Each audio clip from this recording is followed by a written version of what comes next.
Assalamualaikum warahmatullahi wabarakatuh.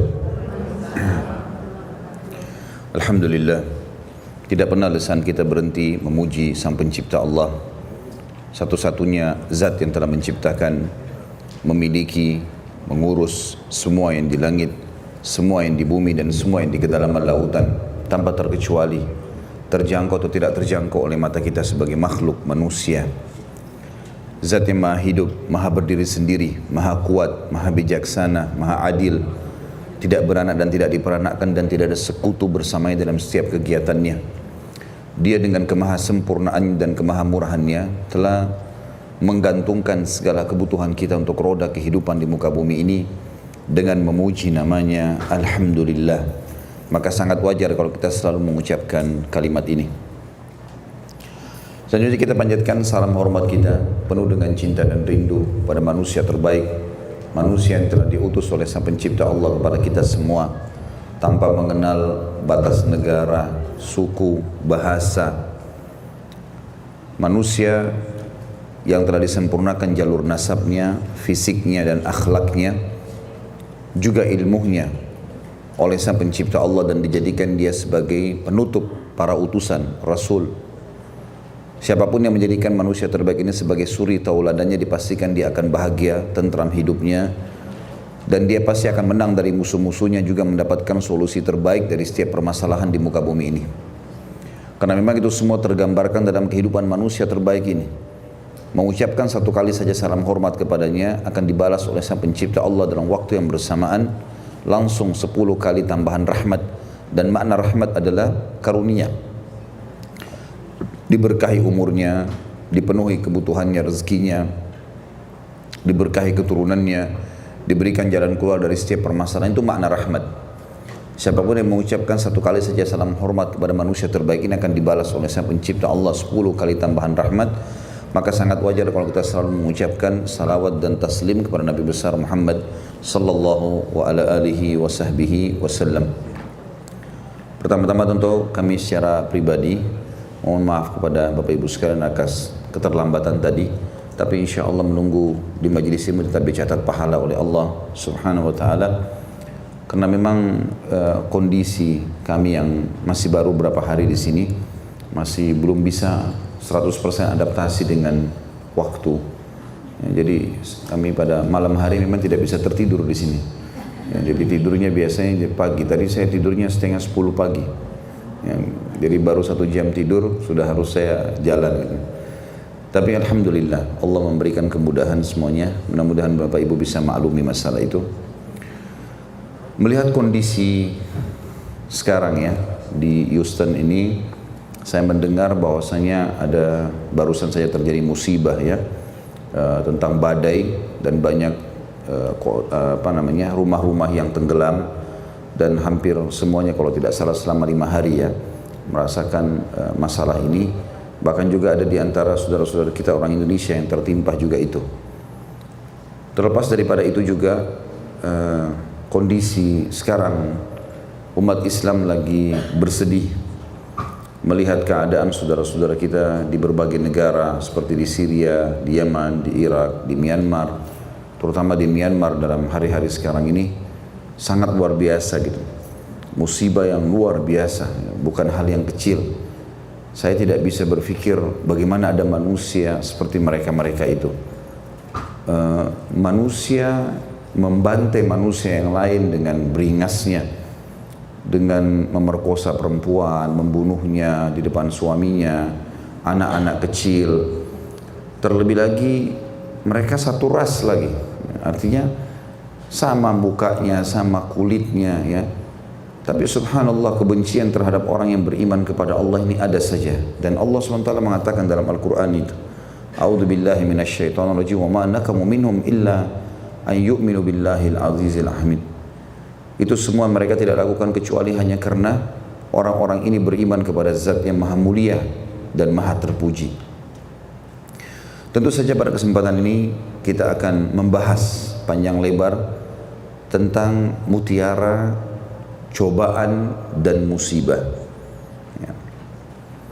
Dan insya Allah kita akan coba datangkan dengan izin Allah dalil-dalil Al-Quran dan Sunnah Nabi alaihi salatu wassalam bagaimana memahami tentang cobaan dan musibah, atau bahasa lainnya musibah juga bencana, ya. Serta mutiara apa yang bisa kita ambil dari kejadian-kejadian seperti ini. Juga masuk di dalamnya apa yang harus kita lakukan sebagai orang-orang yang tertimpa dan juga orang yang sedang tidak tertimpa. Pertama sekali, Bapak Ibu sekalian, tentu saya berharap nanti bisa dibuka Al-Quran, nanti ada Al-Quran terjemahan, ya. Sebab banyak sekali ayat yang akan kita tadabburi nantinya. Ya. Namun sebelumnya kita akan menjelaskan dulu tentang masalah makna judul kita ini, mutiara, cobaan dan bencana atau musibah. Kalau mutiara, sebenarnya ini pilihan kalimat saya, karena biasanya mutiara itu tersimpan, ya. Sebagaimana kita tahu di dalam air, bahkan di dalam kerang, dan di dalam tubuh hewan ini atau batok daripada hewan ini tersimpan dan dia sangat bersih. Kemudian juga kalau manusia mengambilnya dijadikan sebagai sebuah perhiasan yang menakjubkan, maka makna itu yang mungkin kita akan ambil, artinya sebuah pelajaran yang sangat mahal yang diambil. Sementara cobaan dan bencana dalam bahasa kita pun, bahasa Indonesia, ada perbedaan. Kalau cobaan, Bapak Ibu sekalian, itu sifatnya Allah menimpahkan kepada individu, baik itu muslim atau non muslim, namanya cobaan, tapi sifatnya individu. Seperti misalnya kita sakit, lapar, haus, ya. Kemudian kehilangan orang yang kita cintai, ya. Sifatnya datang kepada individu. Orang utang nggak bayar, ya. Ini namanya cobaan. Orang bisnis bangkrut, ya, diganggu oleh orang, ini semua namanya cobaan. Dan ini akan datang kepada orang beriman dan orang-orang fasik juga kafir. Kalau orang fasik maksudnya muslim yang masih banyak dosanya, ya, dinamakan dengan fasik. Sementara kalau bencana itu sesuatu yang Allah datangkan menimpa sekelompok manusia. Bisa sebuah kampung, desa, kota, negara yang merata. Ya mungkin yang seperti Bapak Ibu lihat dalam beberapa waktu yang lalu, ya, di Houston ini saya lihat foto-fotonya sangat luar biasa, banjirnya sampai mobil-mobil ada yang tenggelam, rumah segala macam, mungkin juga memakan korban. Ya mungkin pernah terjadi juga di beberapa wilayah kita di Indonesia, ada longsor, ada banjir segala macam. Nah itu bencana namanya, ya. Dan ini akan menimpa juga kafir ataupun muslim, ya. Bisa menimpa keduanya. Untuk lebih jelasnya kita akan coba lihat dalil-dalil berhubungan dengan masalah itu. Kalau yang pertama masalah cobaan, ini Bapak Ibu sekalian dalilnya adalah surah Al-Baqarah, surah nomor 2 ayat 155, ya. Ayat 155. A'udzu billahi minasyaitonir rajim. Saya akan bacakan ayatnya. Bismillahirrahmanirrahim. وَلَنَبْلُوَنَّكُمْ بِشَيْءٍ مِّنَ الْخَوْفِ وَالْجُوعِ وَنَقْصٍ مِّنَ الْأَمْوَالِ وَالْأَنفُسِ وَالثَّمَرَاتِ وَبَشِّرِ الصَّابِرِينَ. Kami pasti akan menguji kalian secara individu, mau muslim, mau fasik, mau kafir. Maksudnya muslim ini orang yang patuh, atau fasik orang muslim tapi masih banyak dosanya, atau kafir. Semua kami pasti akan menguji kalian, kata Allah. Kami pasti akan menguji kalian dengan sedikit ketakutan. Makna sedikit artinya ketakutan itu akan hilang. Takut takut sakit, takut ditipu, takut segala macam, ada rasa takut, takut diganggu orang. Sedikit kelaparan, pasti kita akan rasakan lapar setiap harinya atau tiap 2 hari segala macam. Sedikit kekurangan harta, jadi makna sedikit masuk ke semuanya, karena Allah tidak akan mengambil semuanya, tapi sedikit dari itu. sedikit dari kekurangan jiwa. Artinya tidak semua kerabat kita spontanitas meninggal, tapi sebagian. Dari sekian banyak kerabat kita yang mati 1 orang, 2 orang, nanti nyusul lagi, nanti nyusul lagi. Dan juga sedikit dari kurangnya hasil panen dari buah-buahan. Serta sampaikanlah kabar gembira kepada orang-orang yang sabar. Tentu ini dalil berhubungan dengan masalah adanya cobaan individual tadi. Sekarang kita masuk dalil tentang adanya bencana, ya, adanya bencana. Di dalam surah Al-Anfal, surah nomor 8 ayat 25, bencana yang tadi saya bilang sifatnya merata, kena kepada semua orang.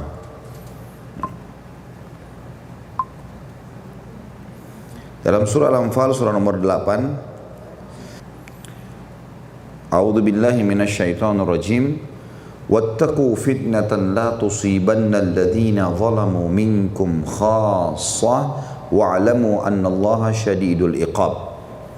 Dan peliharalah diri kalian dari siksaan yang tidak hanya menimpa orang-orang yang zalim saja di antara kalian.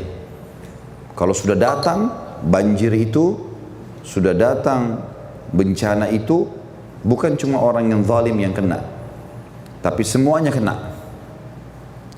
Kata Allah, dan ketahuilah bahwa Allah sangat keras siksaannya. Kalau kalian tunggu bencana itu baru datang, baru mau sadar, maka hati-hati. Siksaan Allah keras.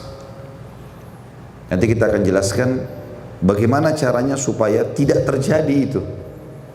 Sebenarnya bisa tidak terjadi. Banjir, bencana, tsunami, apalah, longsor, bisa tidak terjadi. Dan itu ada kiat-kiatnya supaya tidak terjadi. Kita akan mulai dulu Bapak Ibu sekalian di yang kedua tadi, masalah bencana dulu. Yang merata. Ya. Apa kira-kira sebabnya? Dan kita kalau punya masalah apa saja Bapak Ibu hadapi, Bapak Ibu coba mencari tahu apa sebabnya. Kalau kita tahu sebabnya dan kita perbaiki dari sebab itu, kita akan lebih mudah untuk mendapatkan jalan keluar. Misal, Bapak Ibu tahu perut saya sakit karena lapar, tahu sebabnya lapar. Lalu kita makan, laparnya selesai. Misal kita tahu udara panas, sebabnya karena AC belum menyala, kita nyalakan AC-nya. Ya. Perut kita mules misalnya, sebabnya adalah saya ingin buang air, maka saya ke WC, clear, selesai. Maka kalau kita punya masalah apapun, cari sebabnya. Inti permasalahan apa, perbaikin dari situ, selesai. Kita nggak usah misalnya membongkar seluruh ruangan ini hanya karena mencari tahu kenapa satu lampu tidak menyala. Kita cukup mencari mana sumber permasalahan. Oh, lampu di ujung sana yang tidak menyala, atau AC yang sebelah sana tidak menyala. Maka kita coba ke titik itu, kemudian kita perbaiki, akan selesai sebenarnya masalahnya. Jadi mengetahui sebab permasalahan itu sangat penting. Sebab datangnya bencana ada beberapa. Dan ini kalau kita hindari, tidak akan terjadi Bapak Ibu sekalian. Ya. Ada satu ayat Al-Quran, bukan satu, ada 2 ayat sebenarnya ya. Kalau saya tidak salah itu disebutkan di dalam surah Al-Qasas. Coba Bapak Ibu buka dulu, surah Al-Qasas surah nomor 28. Ayatnya 59 kalau saya tidak salah, 59 ya. Sudah dilihat? Al-Qasas 28 ayat 59. Saya bacakan, a'udzubillahi minasyaitonir rajim. Wa ma kana rabbuka muhlikal qura hatta yab'atsa fi ummiha rasulan yatlu 'alaihim ayatina wa ma kunna muhlikil qura illa wa ahluha zalimun. Ini kalimat rahasia harus dijaga. Kalau mau supaya Bapak Ibu tidak kena bencana merata, kata kuncinya di sini kata Allah, dan Tuhanmu hai Muhammad tidak akan membinasakan negeri-negeri sebelum dia mengutus seorang rasul di ibu kotanya yang membacakan ayat-ayat kami kepada mereka. Artinya harus datang dulu di sana utusan, pemberi peringatan, nggak boleh loh, ini haram dan seterusnya, menjelaskan hukum Allah. Kalau mereka tidak mau dengar, maka Allah bilang, dan tidak pernah pula kami membinasakan penduduk negeri kecuali penduduknya melakukan apa? Kezaliman. Artinya kezaliman itu dosa yang merata. Dosa yang merata. Allah tidak akan membinasakan negeri, ya, tidak datang bencana merata kecuali ada masalah. Ya, kecuali ada masalah.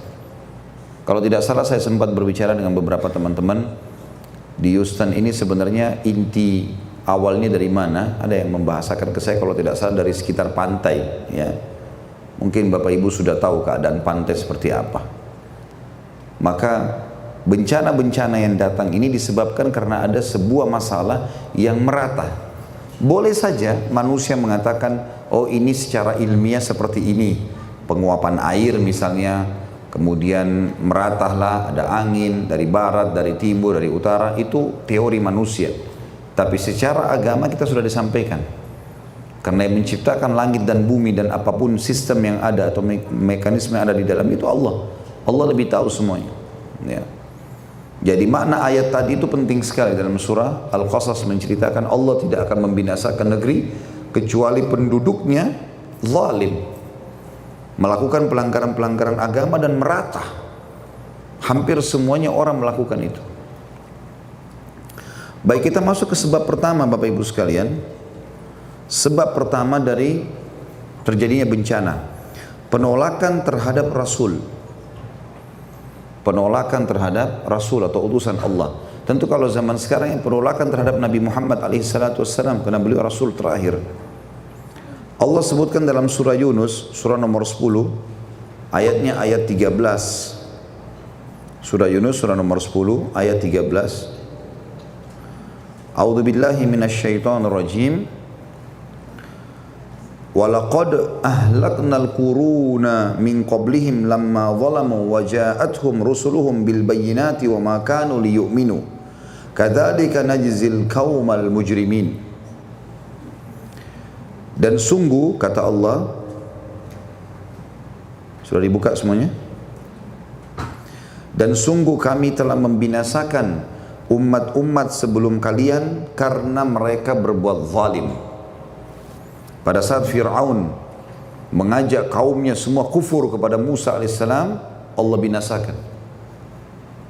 Seluruh pasukannya Fir'aun tidak terkecuali jumlahnya ratusan ribu orang, ditenggelamkan oleh Allah subhanahu wa ta'ala di sungai atau di Laut Merah, dan Fir'aun dikekalkan jasadnya untuk menjadi pelajaran. Padahal para rasul mereka telah datang membawa keterangan-keterangan yang nyata pada mereka. Tetapi mereka sama sekali tidak mau beriman. Demikianlah kami memberi balasan kepada orang-orang yang berbuat dosa. Jadi jelas saksi bahasan adalah kami telah membinasakan umat-umat sebelum kalian ketika mereka berbuat zalim. Apa kezaliman mereka? Rasul-rasul telah datang kepada mereka membawa keterangan-keterangan yang nyata, tapi mereka sama sekali tidak mau beriman. Demikianlah kami memberikan balasan kepada orang-orang yang berbuat dosa. Jadi ini penyebab yang pertama yang menjelaskan tentang datangnya bencana. Dan ada ayat lain, masih poin ini juga, dalam surah Al-Anfal, surah nomor 8 tadi kita kembali, ayat 54. Allah menceritakan misalnya tadi tentang Fir'aun yang saya bilang itu ya. Al-Anfal surah nomor 8 ayat 54. A'udzu billahi minasyaitonir rajim. Kada'bi ali fir'aun walladzina min qablihim kadzdzabu biayati rabbihim fa ahlaknahum bidzunubihim wa agraqna ala fir'aun wa kullun kanu zalimin. Perhatikan baik-baik terjemahannya. Keadaan mereka umat-umat yang Allah akan binasakan, siapapun yang melakukan sama akan tak datang akibat yang sama. Jadi kita lihat Bapak Ibu sekalian, keadaan umat-umat sebelum kita seperti umatnya, seperti Fir'aun, umatnya Nabi Musa alaihissalam, seperti Namrud, umatnya Nabi Ibrahim alaihissalam, seperti kaum Sodom, umatnya Nabi Lut alaihissalam, seperti kaum Thamud, umatnya Nabi Salih alaihissalam, seperti kaum Hud, kaum Ad, kaumnya Nabi Hud alaihissalam. Ini semua Bapak Ibu sekalian, sampai sekarang tempat-tempat tinggal mereka bisa kita lihat, bisa kita saksikan. Ya, Bapak Ibu kalau ketik sekarang di Google apa yang tidak bisa didapatkan tentang foto-foto kaum Samud, ya, atau kaum Sodom, ya, kaum Ad, apalah ya, Namrud, peninggalan kerajaan Namrud, piramida, peninggalan Fir'aun, ada semuanya. Allah SWT berikan keadaan mereka, orang-orang yang mengikuti umat-umat ini yang binasa, yang Allah binasakan karena kekafiran, siapapun yang ikuti akan sama akibatnya, akan sama. Yang mengikuti para nabi, beriman kepada Allah, sebagaimana para nabi dan pengikut berimannya selamat, Musa dan pengikutnya selamat, Ibrahim AS dan pengikutnya selamat, Nuh dengan yang beriman selamat, ya, Saleh yang beriman selamat, ya, Hud dengan yang beriman selamat, Lut yang beriman dan yang beriman beliau selamat. Ini semua akan sama akibatnya. Kata Allah, keadaan mereka serupa dengan keadaan pengikut Fir'aun dan orang-orang yang sebelum mereka. Mereka mendustakan ayat-ayat Tuhannya, maka kami membinasakan mereka disebabkan dosa-dosanya. Dan kami tenggelamkan Fir'aun dan pengikut-pengikutnya karena mereka adalah orang-orang zalim. Perhatikan di sini jelas sekali firman Allah Subhanahu wa taala kalau bencana itu disebabkan justru karena banyaknya pelanggaran-pelanggaran yang dilakukan, ya, dan merata itu sifatnya, merata, ya. Kita pindah juga surah Muhammad, surah nomor 47 ayat 13. Surah nomor 47 ayat 13. A'udzu billahi minasyaitonir rajim.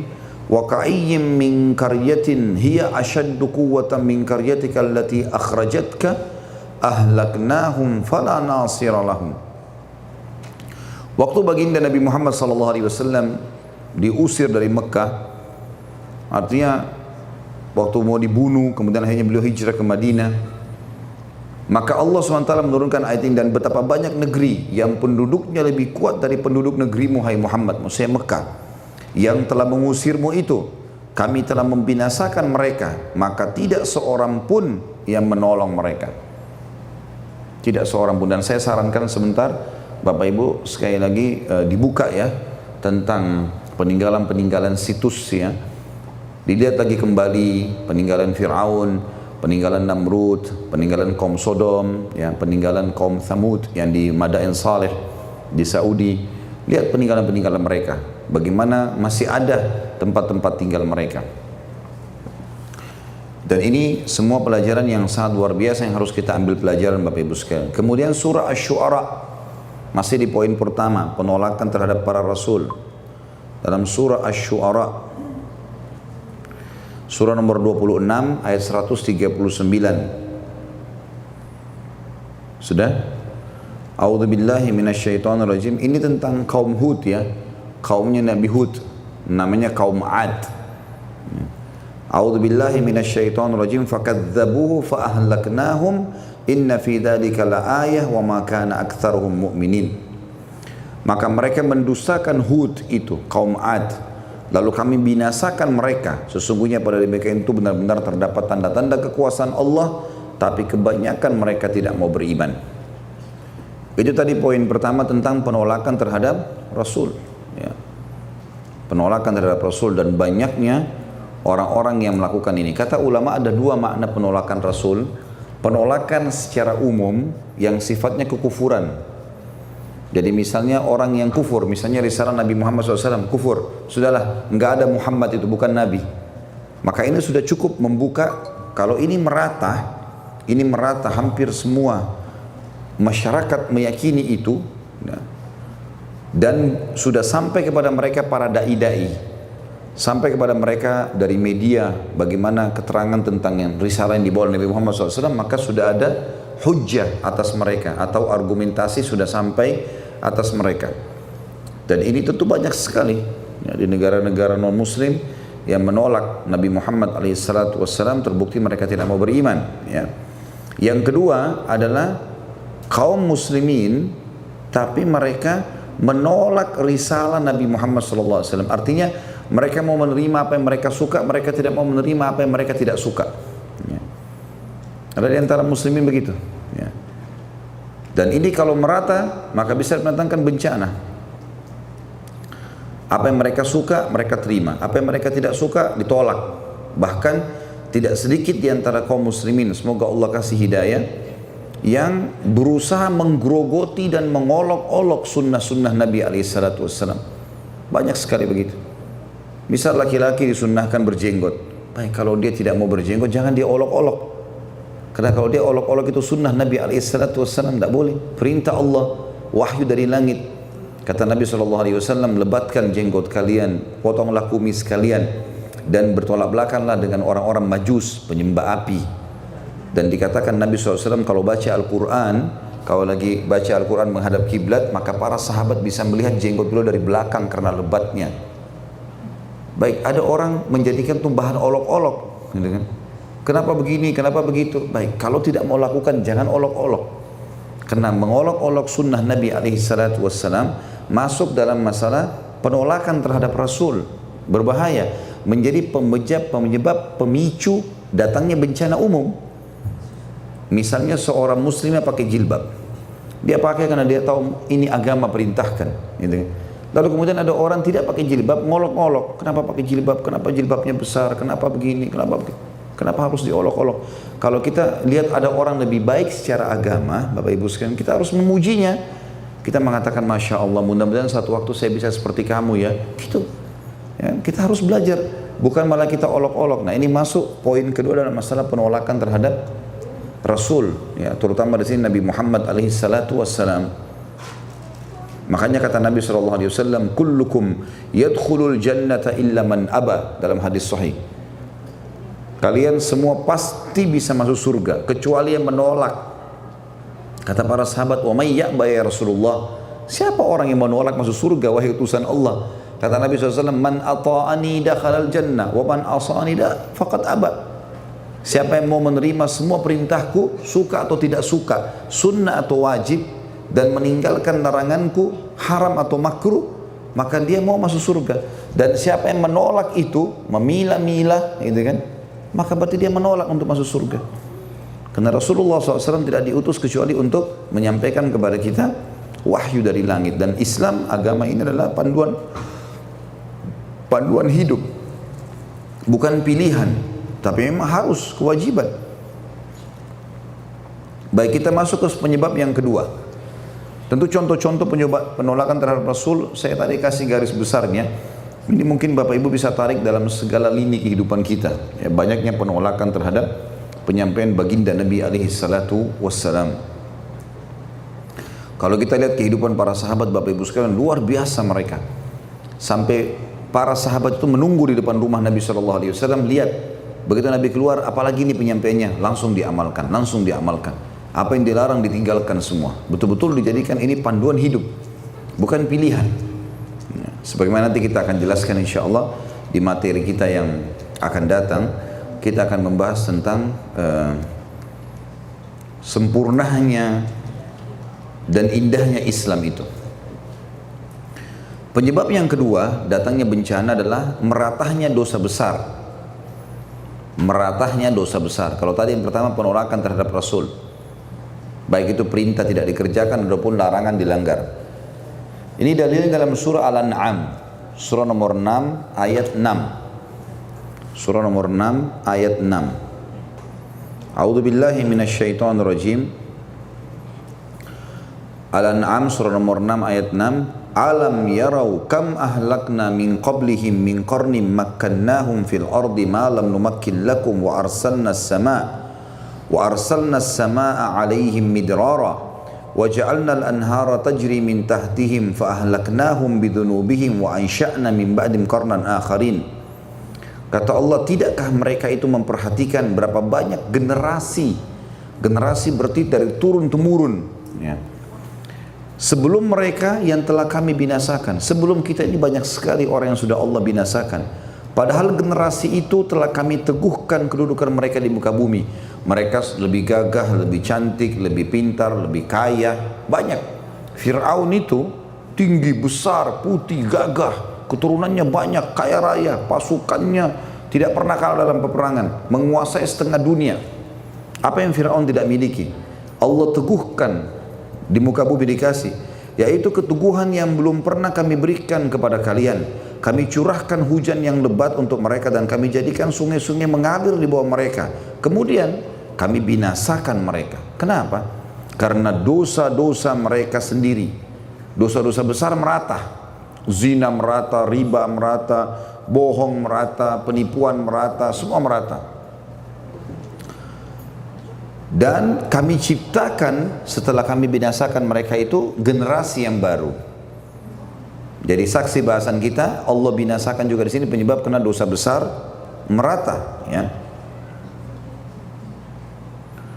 Kemudian juga dalam surah Isra, surah nomor 17, ayat 17. Ya, ini mudah dihafal. Surah 17 ayat 17. A'udzubillahi minasyaitonirrajim. Wa kam ahlakna minal quruni min ba'di Nuh wa kafa bi rabbika bidzunubi ibadi khabiran basira. Dan berapa banyak kaum setelah Nuh yang telah kami binasakan. Dan cukuplah. Sebabnya kenapa? Kenapa Allah masih binasakan lagi? Tidak ada orang, Bapak Ibu sekalian, dari orang yang beriman sama Allah. Populasi manusia 7,5 miliar sekarang, 6 miliarnya itu agama profetis, agama Samawiyah, Yahudi, Nasrani, Muslim. Tidak ada 3 agama ini yang tidak mengenal kisah Nabi Nuh. Bagaimana Allah binasakan negeri dunia ini, semuanya banjir, semuanya hancur. Bahkan sebagian ahli sejarah mengatakan di waktu itulah Ka'bah pun hancur. Bangunan Ka'bah rubuh, tinggal pondasinya. Nanti di zaman Ibrahim alaihissalam generasi kesekian dari anaknya Nuh, baru Allah suruh bangun kembali. Semuanya binasa. Artinya manusia harus ambil pelajaran. Kenapa Allah binasakan? Karena mereka tidak mau beriman kepada Allah SWT. Lalu kata Allah, berapa banyak kaum itu 3 orang ke atas, diistilahkan dengan kaum. Setelah Nuh yang telah kami binasakan. Apa sebabnya? Itu cukuplah Tuhanmu yang maha mengetahui, maha melihat dan maha melihat dosa hamba-hambanya. Jadi itu semua dikarenakan dosa mereka. Ini dosa yang merata, ya. Tentunya dosa-dosa besar. Kalau dosa-dosa kecil tidak menjadi penyebab bencana. Dosa besar cukup banyak, durhaka sama orang tua, berzina, riba, bohong, ya, zalim, banyak. Tapi yang paling umum itu adalah perzinahan, minuman keras, khamr, ya. Apa yang tidak kita lihat depan mata sekarang? Di negara Islam itu negara kafir. Hampir semuanya sama kecuali negara yang Allah selamatkan, yang menerapkan hukum Allah SWT mungkin. Tapi kalau negara-negara umumnya merata semuanya. Satu saja perbuatan zina, satu saja minuman keras diminum oleh satu orang, itu sudah bisa mendatangkan masalah buat dia. Kalau merata, ada yang jual, ada yang minum, ada yang ajak, ada kemana-mana, dan tidak ada yang meluruskan, ini masalah ini. Ya. Ini penting sekali untuk digarisbawahi, maka hati-hati. Ya. Yang ketiga, penyebabnya kezaliman.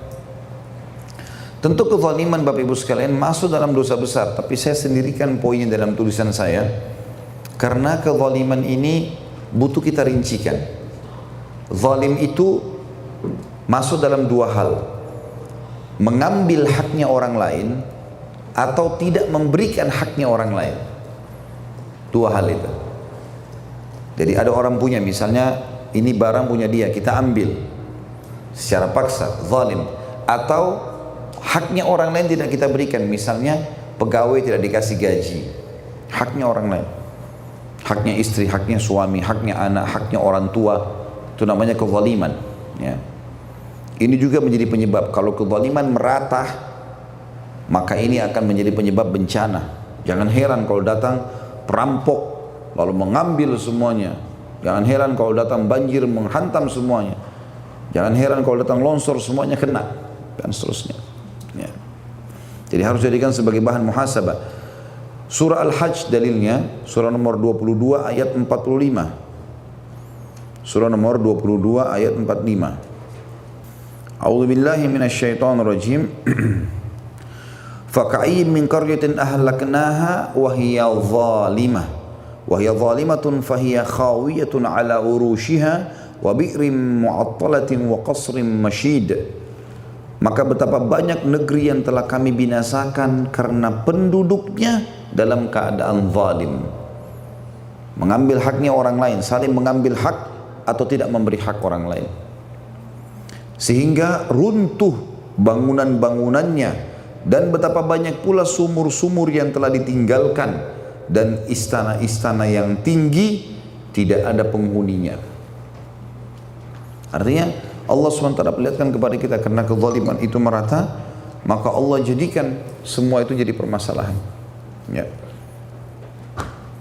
Tentu di sini Bapak Ibu bisa kalau selesai kejadian banjir ini ya, atau ada masalah apa ya yang sifatnya bencana umum, coba kita lewat setelah kejadian selesai dan lihat baik-baik.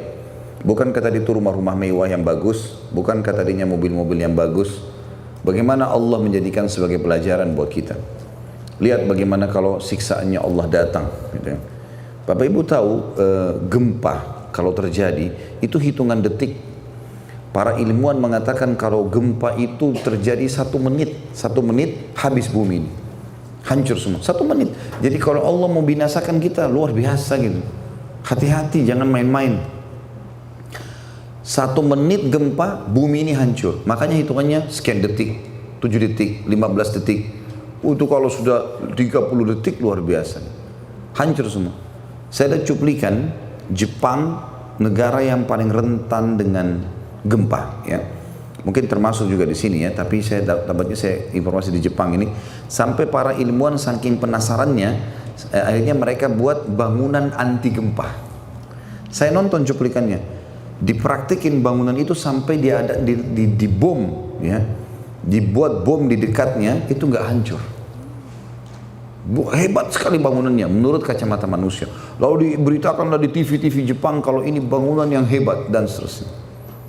Bapak Ibu tahu apa yang terjadi? Subhanallah, pas musim gempa datang, yang paling pertama hancur bangunan itu. Kalau orang-orang mereka mengatakan kalau manusia tidak beriman sama Allah, oh mungkin ada hitung-hitungan manusia yang meleset seperti hitungan teknik sipilnya ya, masalah hitungan bangunan segala macam. Nanti kita akan buat lagi yang baru ini begini dan begitu. Mereka tidak ambil pelajaran dari situ. Ya. Kalau ini sebenarnya Allah SWT yang menunjukkan keajaiban yang luar biasa.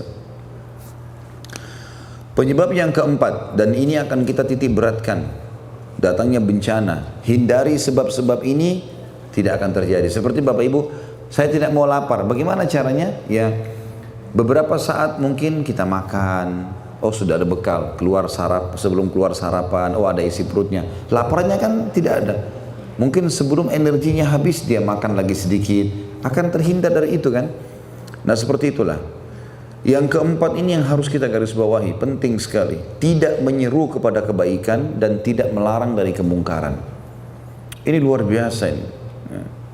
Tidak menyeru kepada kebaikan, tidak amar ma'ruf dan tidak nahi mungkar. Tidak menyeru kepada kebaikan dan tidak melarang dari kemungkaran. Tentu kebaikan ini atau ma'ruf semua yang Allah perintahkan Bapak Ibu sekalian. Semua yang Allah perintahkan namanya ma'ruf. Semua yang Allah larang namanya mungkar. Allah Subhanahu wa taala menyebutkan penguat ini ayat yang akan saya bacakan sebentar lagi, ayat rahasia yang luar biasa. Mirip dengan tadi surah Al-Qasas. Ya, Al-Qasas 2 ayat surah nomor 28 ayat 59 tadi. Ini mirip ini. Dalilnya surah Hud, surah nomor 11 ayat 117. Surah Hud, surah nomor 11 ayat 117. Perhatikan ya, ini janji Allah. Pastikan tidak akan terjadi bencana, tidak akan terjadi banjir, longsor, masalah-masalah besar yang merata kalau ayat ini kita pegangi. Kata Allah, a'udzubillahi minasyaitonirrajim, wa ma kana rabbuka liyuhlikal qura bidzulmin wa ahluha muslihun. Pastikan hai Muhammad, Tuhanmu tidak akan pernah membinasakan satu negeri sementara penduduknya berbuat kebaikan. Nggak mungkin. Kalau mereka orang-orang patuh, nggak bakalan kena. Yang sifatnya merata ya. Kita sekarang sedang bicara bencana, nanti kita bicara cobaan. Kalau cobaan akan datang, tapi bencana yang merata, yang sifatnya orang semua kena. Jadi Allah bilang Tuhanmu sekali-kali tidak akan membinasakan negeri-negeri secara zalim. Tidak mungkin Allah datangkan tanpa sebab. Garis bawahi itu. Tidak mungkin. Ya. Ini sudah janji dari Allah. Sedangkan penduduknya orang-orang berbuat kebaikan. Tidak bakal Allah hukum. Jadi berarti ada masalah nih. Kalau seandainya ya terjadi seperti itu, merata semua orang kena, ada tanda tanya, kenapa? Apakah Allah tidak sayang sama kita sehingga kita diganggu oleh orang, sehingga kita segala macam? Harusnya digarisbawahin, ya. Kita lihat dalil Al-Quran yang membicarakan masalah tidak menyuruh pada kebaikan dan melarang dari kemungkaran. Itu tadi baru dalil yang menjelaskan tidak akan terjadi bencana kalau sifatnya orang-orang berdunia berbuat baik. Dalam surah Al-Maidah, surah nomor 5 ayat 78 sampai 79, Allah berfirman, surah nomor 5 ayat 78 sampai 79.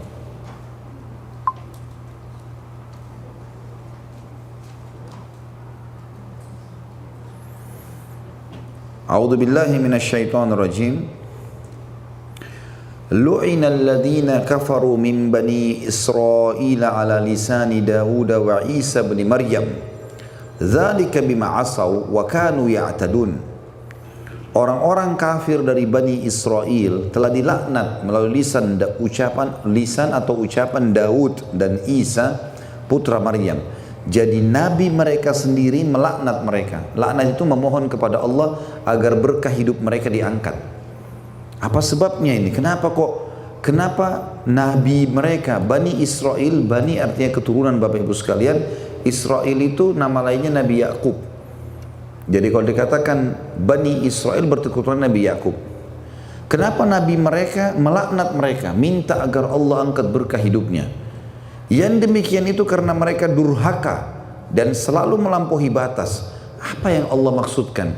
Kenapa Allah bilang suruh Nabi Daud dan suruh Nabi Isa alaihissalam melaknat Bani Israel yang sedang didakwahi oleh mereka? Dan itu kata Allah karena mereka selalu durhaka dan melampaui batas. Apa kedurhakaan mereka? Apa melampaui batas mereka? Perhatikan ayat 79-nya. Ini yang Allah jelaskan. Kanu la yatanahawna an munkarin fa'alu labi'sa ma kanu yaf'alun. Mereka tidak saling mencegah perbuatan mungkar yang selalu mereka perbuat. Sungguh sangat buruk apa yang mereka perbuat itu. Jadi kita lihat di sini sebabnya karena mereka tidak melarang kemungkaran yang terjadi di antara mereka. Ya. Tentu Bapak Ibu sekalian, tolok ukur kemungkaran adalah semua yang Allah larang. Jadi Bapak Ibu jangan merasa, oh saya yang penting saya selamat. Masalah orang lain tidak sholat urusan dia, masalah dia tidak tutup aurat urusan dia, masalah dia berbohong urusan dia, yang penting bukan saya. Oh nggak bisa begitu. Kita nggak bisa masuk surga sendiri. Kita harus menyuruh kepada kebaikan dan kita harus melarang kemungkaran. Walaupun sebenarnya kata kuncinya adalah kita menyeru pada kebaikan kalau kita lihat kebaikan itu ditinggalkan. Misalnya kita lagi jalan sama seorang teman, azan, kita sholat, dia nggak sholat, kita lihat kebaikan itu, ma'ruf, perintah Allah sholat tidak dikerjakan. Di sini wajib kita amar ma'ruf nahi mungkar. Kita tidak ada kewajiban dalam Islam keluar dari masjid kita pegang tangannya orang yang lewat lalu kita mengatakan, apa kau sudah sholat nggak? Nggak ada urusan. Atau kita nggak perlu ketuk-ketuk rumahnya orang, bu, pak sudah sholat belum? Nggak ada urusan. Kalau dilihat depan mata dia nggak sholat, kita tahu nih waktunya azan, kita masuk masjid sholat, dia tidak sholat. Misalnya di sini azan, orang duduk di belakang sana nggak sholat, dia lagi ngobrol sama temannya. Kita lihat depan mata, ma'ruf ditinggalkan, itu wajib. Ya, sama juga dengan mungkar. Ya.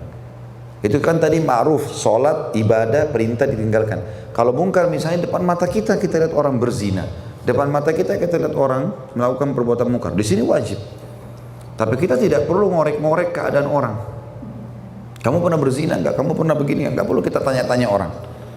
Bahkan dalam masalah rumah tangga Bapak Ibu sekalian tidak boleh seorang suami atau istri bertanya pada pasangannya, kamu pernah berzina enggak? Enggak ada urusan, enggak usah tanya. Karena enggak kelihatan depan mata, enggak usah. Enggak usah dikorek-korek. Ya. Dan tidak usah ambil tugasnya malaikat. Terutama ibu-ibu ini. Enggak usah cek-cek HP-nya suami. Ada malaikat. Allah kasih kita berapa malaikat? 3 yang mendampingi kita. Pencatat amal baik, pencatat amal buruk, dan malaikat hafadhah namanya yang menjaga kita. Ada 3 yang ini catat, tugasnya cuma catat kebaikan, ini keburukan. Ini yang satu untuk mengimbangi korin kita dari syaitan. Syaitan suruh kita berbuat salah, ini suruh kita berbuat baik. Sampai kata Nabi SAW, kalau kalian mau tidur, maka pendamping kalian dari malaikat akan berkata, tutuplah hidupmu dengan kebaikan. Kalau Bapak Ibu mau tidur malam, coba renungi baik-baik. Ada bisikan di lubuk hati kita atau di pikiran kita, tutup hidupmu dengan kebaikan. Artinya diingatkan oleh malaikat tersebut semua perbuatan baik kita hari itu. Yang kita sholat, yang kita silaturahim keluarga, yang kita jenguk orang sakit, yang kita bersedekah, semuanya ini diingatkan. Supaya kita buat itu sebagai program kita besok. Nanti akan datang pendampingnya dari korin, dari syaitan. Ini yang bilang, tutup hidupmu dengan keburukan. Dia ingatkan semua keburukannya hari itu. Ya zinanya, ya ribanya, ya bohongnya, ya segala macam, supaya dia ikuti, buat itu program besok. Tinggal Bapak Ibu mau pilih yang mana. Sama juga hadis Nabi SAW, kalau kalian terkaget di malam hari, maka pendampingnya dari malaikat akan berkata, sholatlah. Coba Bapak Ibu kalau terkaget malam, terus bangun jam 3 misalnya, atau jam 4, ada bisikan dalam hati, sholat tahajud. Itu peringatan dari malaikat. Dan korinnya dari syaitan akan berkata, malam masih panjang, tidurlah dulu. Ikut yang mana? Nah, yang ketawa-ketawa tahu diri ini biasa ya. Ikuti yang mana? Ini masalah ya. Kita harus hati-hati, jeli. Ya. Baik, dalam hadis Nabi SAW, tadi itu ayat Al-Quran ya. Tentu banyak sekali kebongkaran yang terjadi, apalagi Bapak Ibu di negara non muslim begini ya. Tapi nanti kita jelaskan, tentu amar ma'ruf nahi mungkar ini pertama itu ya, syaratnya harus kelihatan depan mata, baru kita amar ma'ruf nahi mungkar. Kalau tidak kelihatan tidak usah dikorek-korek. Dan yang kedua, kita boleh memungkiri mungkar atau menyuruh pada ma'ruf. Kalau bisa, kata Nabi SAW, sampai lihat kemungkaran dia harus ubah dengan tangannya. Tangan artinya kekuatan, power. Misalnya orang tua pada anak, suami pada istri, atasan pada bawahan, pemimpin pemerintahan negara kepada masyarakatnya ya. Itu kekuatan, dia punya power. Bapak Ibu misalnya punya usaha, lalu Bapak Ibu syaratkan pegawainya harus sholat, kalau azan berhenti tutup toko misalnya, contoh kan itu. Seperti yang kami lakukan di Jakarta begitu, pegawai semuanya azan harus berhenti sholat ya. Allah mudahkan, ada restoran saya buka di Jakarta, pegawainya 20 orang sekian, kalau azan berhenti ya, sholat semuanya. Yang tinggal ada security, karena memang dia harus jaga keamanan di situ. Yang lain semua berhenti. Dan kalau ada orang mau order, kita sampaikan, maaf sebentar lagi azan, kalau mau habis sholat. Jadi kita sampaikan. Biasa ada juga orang yang makan ikut sholat. Anak-anak pegawai yang kerja sama kami, yang bergabung, saya bilang wajib ikut tahfidz Quran. Setiap hari Senin sama kami saya panggilkan seorang ustadz hafidz Quran, ikut. Yang tidak ikut saya keluarkan. Harus ikut. Kita gunakan power yang ada. Sebenarnya untuk kebaikan dia. Nah, kalau dia dalam 2 tahun bisa hafal Quran, Masya Allah luar biasa. Kita programkan, bahkan yang hafal Quran kita kasih hadiah ya. Jadi kita bisa gunakan. Dan banyak orang yang buka tempat di sekitar tempat kami itu pada mengeluh, enak ya di situ bisa sholat, kita di sini Jumat aja kadang-kadang masih tidak boleh sholat. Berapa banyak tempat kerja akhirnya muslimahnya harus buka jilbab. Dia gunakan powernya untuk menekan orang jauh dari agama Allah. Maka kenapa kita tidak gunakan power kita untuk amar ma'ruf nahi mungkar, gitu kan? Kalau tidak bisa, kata Nabi SAW, maka dengan lisan. Ingatkan orang, nasihati. Tugas kita cuma sampaikan ya. Ada orang duduk di masjid lagi ngobrol, kita sudah sholat, dia belum sholat, tanya, kenapa bu, kenapa pak enggak sholat? Oh ya, saya begini. Sudah, kita itu sudah ingatkan. Dan perlu digarisbawahi ya, amar ma'ruf nahi mungkar itu yang wajib yang pertama. Yang penting kita sudah sampaikan sekali, yang kedua, yang ke-100, yang ke-1000 itu sudah sunnah. Yang penting sudah pernah ingatkan sekali. Misal bapak-bapak lihat istrinya nggak sholat, lalu dia bilang, atau ibu-ibu lihat suaminya nggak sholat, ibu kenapa nggak sholat, pak kenapa nggak sholat? Oh iya saya sholat. Nah, itu wajib dalam agama. Sudah nasihati 1 kali, itu sudah lepas tanggung jawab hari kiamat. Yang pertama yang wajib. yang ke-100, yang ke-1000, pahala semua, sunnah. Jangan ditinggalkan, tapi yang lepas tanggung jawab dulu. Dan tidak boleh Bapak Ibu diam, karena dalam sebuah hadis yang sahih kata Nabi SAW, siapa yang melihat seseorang berbuat mungkar dan dia tidak luruskan, maka orang itu akan datang hari kiamat mencekik lehernya sambil berkata, ya Allah, orang ini lihat saya buat mungkar, dia tidak ingatkan, maka saya tuntut sekarang, diambil pahalanya dikasih orang ini. Orang itu yang buat salah, diambil pahala kita gara-gara kita tidak luruskan. Maka kalau tidak bisa dengan tangan, maka dengan lisan. Kalau tidak bisa juga kata Nabi SAW, dengan hati. Dan itu selemah-lemah iman, minimal dalam hati, ya Allah hilangkan kemungkaran ini, doakan. Enggak ada yang tidak bisa itu ya. Bapak Ibu di sini pahalanya banyak sekali. Setiap lewat ada tetangga non muslim, ya Allah berikan hidayah kepada Islam, doakan selalu. Itu sudah amar ma'ruf nahi mungkar ya. Kata Nabi Muhammad SAW dalam hadis Bukhari, hadis ini agung, kalian harus, kata Nabi SAW, bukan pilihan, harus menyeru kepada kebaikan. Dan kebaikan atau ma'ruf semua yang Allah perintahkan dan bolehkan, dan mencegah kemungkaran. Kemungkaran semua yang Allah larang. Melarang pelaku kezaliman hingga kalian mencegahnya, gitu kan? Dan menariknya kepada kebaikan. Berusaha dengan cara-cara yang baik. Atau Allah akan munculkan perselisihan dalam hati kalian hingga orang terbaik dari kalian berdoa tapi tidak lagi diterima doanya. Jadi kalau efek yang paling sederhana, kalau dalam rumah kita misalnya, suami buat salah atau istri buat salah atau anak buat salah, kita tidak amar ma'ruf nahi mungkar, efek paling sederhana, doa kita tidak diterima. Itu yang paling sederhana. Yang beratnya datangnya bencana, jadi masalah nanti. Juga dalam hadis yang sahih riwayat Imam Bukhari Muslim, kata Nabi SAW, kalian harus mencegah kemungkaran, atau Allah yang maha suci dan maha tinggi akan timpahkan kepada kalian semua bencana. Jadi kalau Bapak Ibu tinggal di satu komplek isinya 15 rumah, kita 2 rumah ini baik-baik, ada 13 rumah tidak baik semuanya, banyak mendominasi.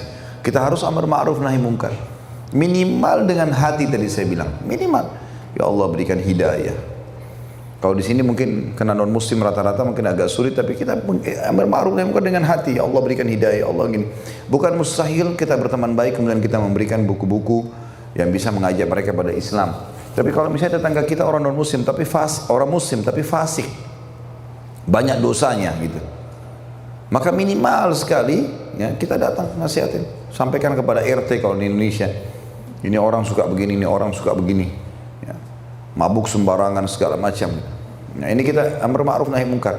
Kalau tidak, nanti datang perampok di komplek itu semuanya kena. Jadi bencananya akan datang merata.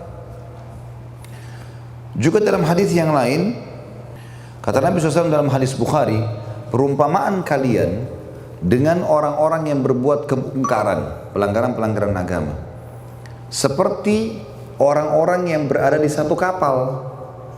Semuanya di atas satu kapal, lagi di lautan nih. Orang-orang yang berbuat kebaikan berada di atas kapal, di bagian atas kapal. Dan orang-orang yang berbuat kemungkaran berada di deknya kapal, di bagian bawahnya kapal.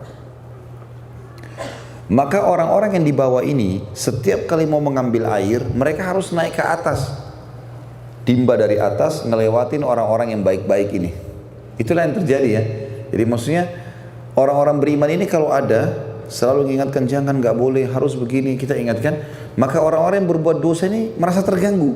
Mereka akhirnya selalu merasa terganggu, dan mereka tadi dikatakan oleh Nabi SAW ibaratnya satu kapal, orang beriman di atas, orang berbuat mungkar di bawah. Mereka selalu kalau mau ambil air naik ke atas, lewatin orang-orang beriman ini. Pasti kalau lewat diingatkan lagi, sholat, tutup aurat, inilah. Dia merasa terganggu apa yang mereka lakukan, kata Nabi SAW. Lalu mereka berpikir, mereka berbicara, bagaimana kalau kita bolongin saja kapal ini supaya nggak usah naik ke atas, lubangin, airnya masuk kan, air laut, nggak usah naik ke atas. Jadi nggak lewat-lewat di depannya orang-orang beriman itu. Apa kata Nabi SAW? Kalau kalian biarkan mereka membolongin kapal itu, maka kalian akan binasa semuanya. semua kapal akan tenggelam. Berarti nggak boleh kita diam, gitu kan? Harus kita amar ma'ruf nahi mungkar, nggak bisa tidak. Dan ini satu hal yang harus digarisbawahi Bapak Ibu sekalian. Kalau tidak bahaya sekali. Ya. Baik, kalau seandainya Bapak Ibu lagi ada di situ, di satu lokasi, tinggal di komplek, tinggal di satu kota, tinggal di desa, tinggal bekerja di satu perusahaan, Bapak Ibu melihat kemungkaran, luruskan, jangan loh, nggak boleh, gitu kan, nggak baik, ingatkan. Walaupun orang non Muslim misalnya dia mencuri, nggak boleh loh. Walaupun kita tidak bilang agama saya melarang, enggak. Kita tahu mencuri misalnya dilarang oleh pemerintahan sini misalnya, kita bilang nggak boleh itu, dilarang. Atau korupsi, atau bohong, atau apa sih, kita ingatkan nggak boleh. Walaupun itu kita tidak bawa nama agama kita, harus kita lakukan. Karena dengan cara itu Bapak Ibu bisa selamat dari bencana. Kalau misalnya kita sudah ingatkan nih, jangan, terus ternyata orang-orang tetap lakukan dan kemudian datang bencana. Pada saat itu Bapak Ibu akan diselamatkan sama Allah. Akan diselamatkan oleh Allah Subhanahu wa taala, itu pasti. Sebagaimana dijelaskan dalam hadis Bukhari. Kalau Bapak Ibu tidak luruskan, bahaya loh ya. Jadi kalau Bapak Ibu luruskan, datang bencana, Bapak Ibu selamat. Kalau Bapak Ibu tidak luruskan, bencana datang, maka Bapak Ibu yang paling pertama kena. Saya ulangi lagi. Kalau misalnya ada kemungkaran merata, apalah sifatnya. Kemudian Bapak Ibu luruskan, nggak boleh loh, itu dilarang dalam agama. Atau misalnya orang Muslim kita katakan itu nggak baik, begini-begini misalnya. Baik, kalau kita luruskan, kapan bencana datang, Allah buat dengan hikmahnya, kita bisa tidak di situ atau tidak kena. Allah buat kita punya hajat pergi ke tempat lain, nah apalah, tidak jadi, tidak kena. Kalau kita tidak melakukan itu, kita tahu ini kesalahan kita, tidak ingatkan, sudahlah, terserah saja. Yang penting saya selamat sendiri. Begitu, maka kalau datang bencana, kita yang paling pertama kena. Dengarkan hadisnya. Kata Nabi SAW dalam hadis Bukhari, Allah mengutus Jibril, kata Nabi SAW, untuk menghancurkan satu negeri. Lalu Jibril menemukan salah satu penduduknya orang saleh, ahli ibadah, orang saleh. Lalu Jibril berkata pada Allah, ya Allah, sungguhnya di negeri tersebut terdapat hambamu fulan, orang saleh, gitu kan? Allah berkata, mulailah siksaan atau azab darinya. Justru dia yang kau mulai hukum. Karena ia tidak pernah menyeru pada kebaikan dan tidak pernah melarang dari kemungkaran. Justru karena itu dia duluan disiksa. Kenapa dia tahu dia nggak ingatkan? Harusnya dia ingatkan. Ya. Makanya harus digarisbawahi ya, penting sekali untuk ditahui. Juga dalam hadis Ummu Salamah radhiyallahu anha, Ummul Mukminin yang mulia, salah satu istri Nabi SAW, beliau berkata, aku pernah, dalam hadis riwayat Muslim, aku pernah bertanya kepada Nabi SAW, apakah kami akan ditimpa musibah atau siksaan sementara di antara kami terdapat orang-orang soleh? Kata Nabi SAW, iya, bila kerusakan agama telah merajalela.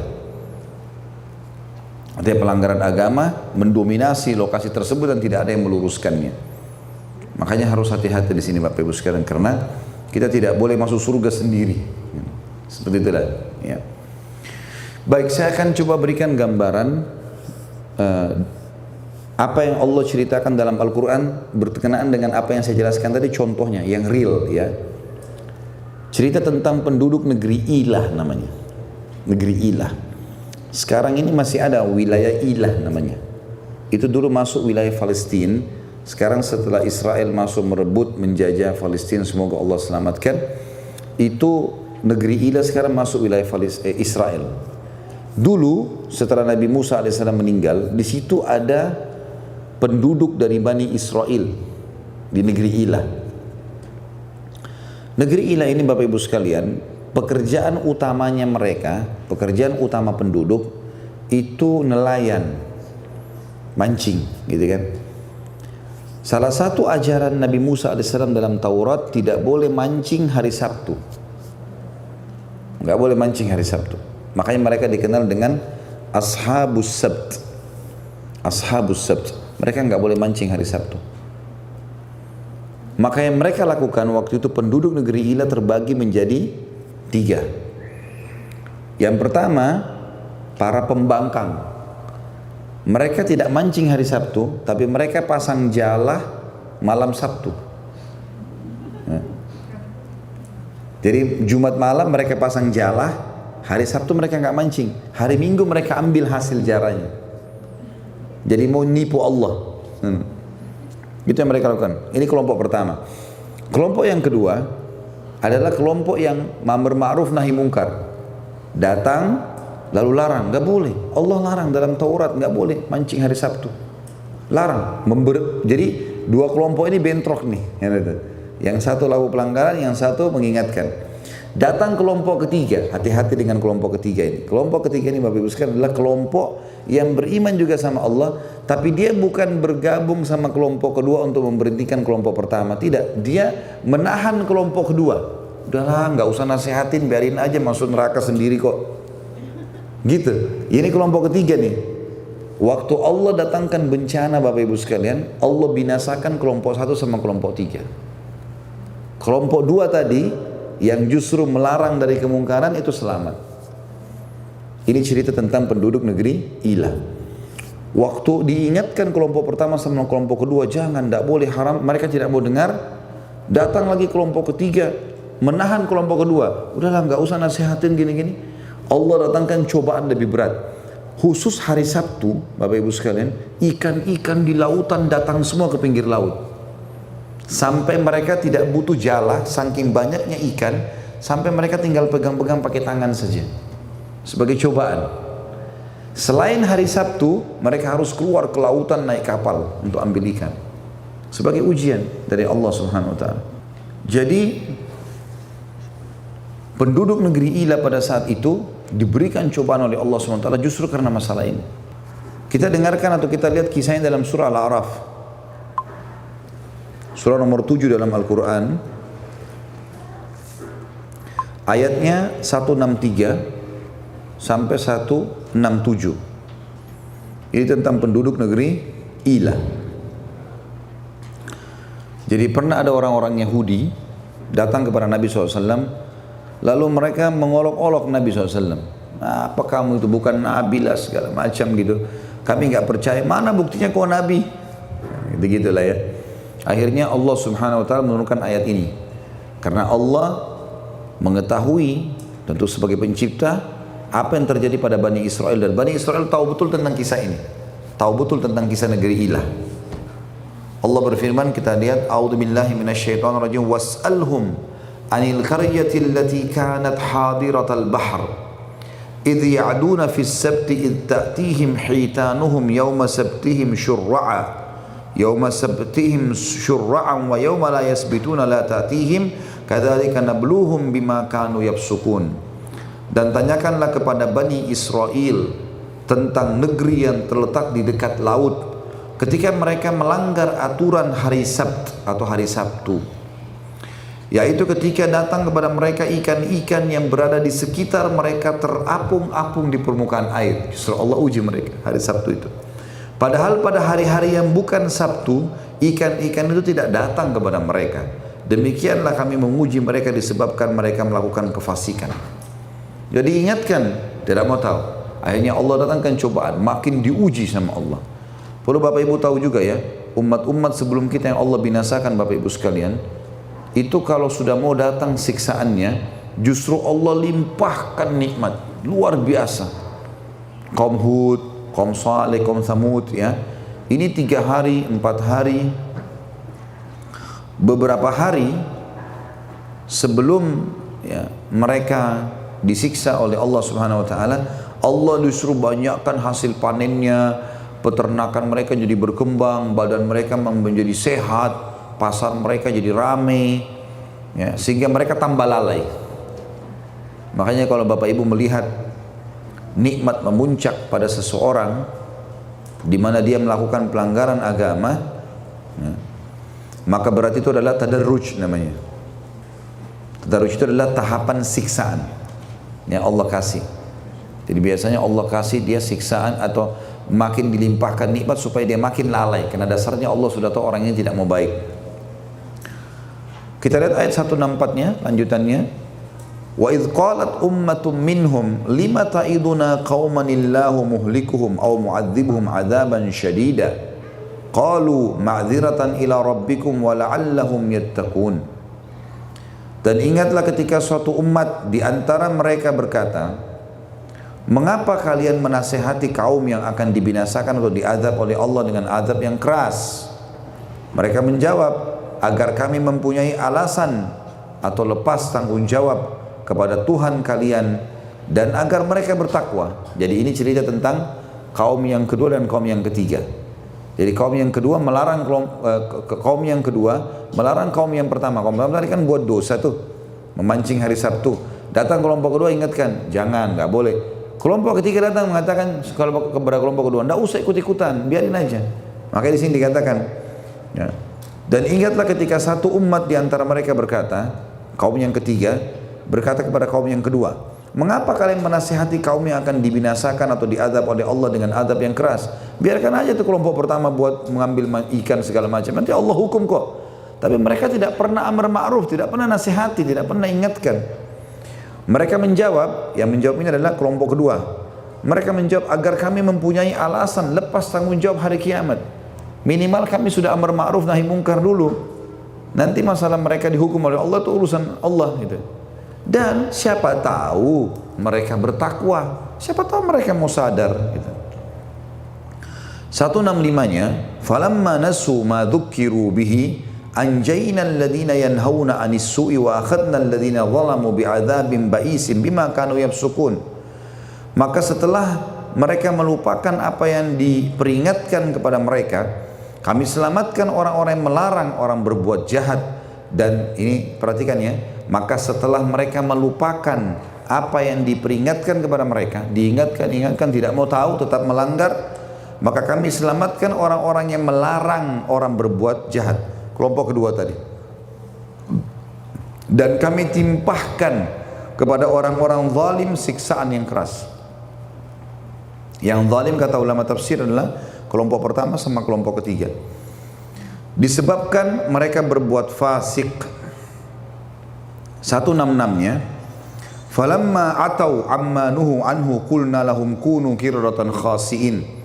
Maka setelah mereka bersikap sombong terhadap segala apa yang telah dilarang, nggak usah ingatkan kami, biarin aja, terserah Allah menghukum apalah segala macam, urusan saya, badan saya, kepala saya, lisan saya. Kita sombong dengan itu, diingatkan tidak mau. Maka kami katakan kepada mereka, jadilah kalian kera yang hina. Ya, jadi maksudnya di sini Allah SWT datangkan hukuman. Dalam sebuah hadis disebutkan Allah jadikan mereka ya, kerah selama 3 hari. Berubah jadi kerah, dikutuk oleh Allah SWT. Lalu kemudian Allah binasakan setelah 3 hari. Riwayatnya menjelaskan Allah ubah mereka menjadi kera dan babi. Makanya orang Yahudi mendapatkan julukan itu. Ya, saudaranya kerah dan babi. Memang begitu julukan disebutkan oleh Nabi alaihi salatu wassalam. Ada sedikit di sini penekanan di ayat 167-nya Bapak Ibu sekalian tentang masalah sekelompok dari Bani Israel. Kalau yang sekarang dikenal dengan kaum Yahudi, semua yang mengaku pengikut Nabi Musa, ya, dikatakan kaum Yahudi. Diambil dari kata-kata Huda.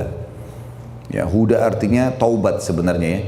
Jadi waktu Nabi Musa alaihissalam pergi ke Bukit Tursina untuk menerima wahyu Taurat selama 40 hari, maka di Bani Israel Nabi Musa AS meninggalkan saudaranya Harun alaihissalam. Tapi Harun dikalah pamornya waktu itu oleh Samiri. Samiri ini pengikut Nabi Musa yang kaya raya, anak kepala suku. Lalu dia buat dengan hartanya patung sapi dari emas. Lalu dia suruh kaumnya sembah. Bani Israel ikut-ikutan sembah. Nabi Harun ingatkan tidak mau dengar. Waktu Nabi Musa AS balik, Nabi Musa AS marah. Bagaimana kalian bisa sembah berhala nih? Sudah saya ingatkan sembah Allah. Berhala itu batu kalian buat sendiri. Kalian yang ukir, kalian yang berikan nama, kalian yang pikul, tidak bisa bergerak, tidak bisa makan, tidak bisa menurunkan hujan, tidak bisa apa-apa. Lalu ngakuin Tuhan bagaimana? Maka Samiri pun diusir oleh Nabi Musa AS. Bani Israel itu bertaubat kepada Allah. Lalu mereka mengatakan, inna hudna ilaik. Kami taubat kepadamu ya Allah. Maka keluarlah istilah Yahudi waktu itu. Tapi sifat mereka ini, orang-orang Yahudi Bapak Ibu sekalian, keras kepala. memang satu kaum yang dikenal keras kepala. Mereka tidak mau menerima kebenaran. Makanya Abdullah bin Abbas radhiyallahu anhu, sahabat Nabi yang terkenal ahli tafsirnya, sahabat berkata, tafsir dari surah Al-Fatihah, a'udzubillahi minasyaitonirrajim, ghairil maghdubi alaihim waladdallin, bukan orang-orang yang kau murkahi dan bukan orang-orang yang sesat. Kata Abdullah bin Abbas, makna maghdubi alaihim adalah Yahudi. Karena mereka keras kepala, mereka tidak mau menerima kebenaran. Ya.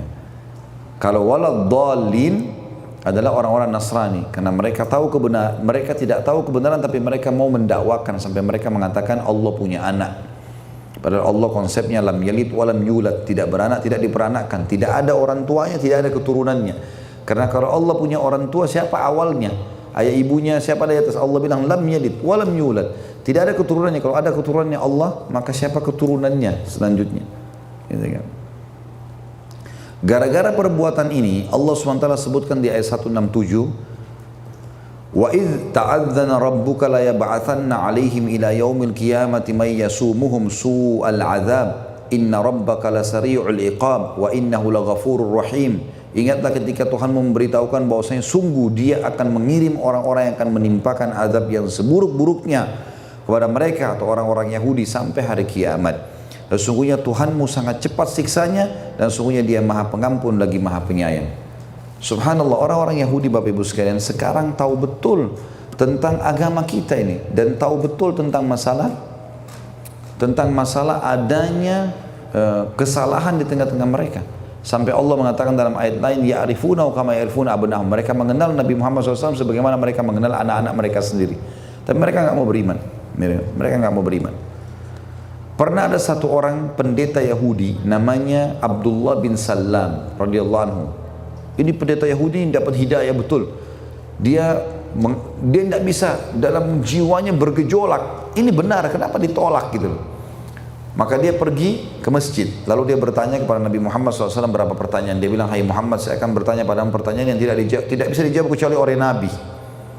Kata Nabi SAW, baik, bertanyalah dia beberapa pertanyaan gitu kan. Maka pada saat dia bertanya dan dijawab, dia syahadat. Setelah syahadat dia mengatakan, ya Rasulullah, sesungguhnya orang Yahudi ini kaum Qadar. Kaum Qadar itu kaum yang suka balikan fakta. Jadi biar tahu benar, dia balik fakta itu.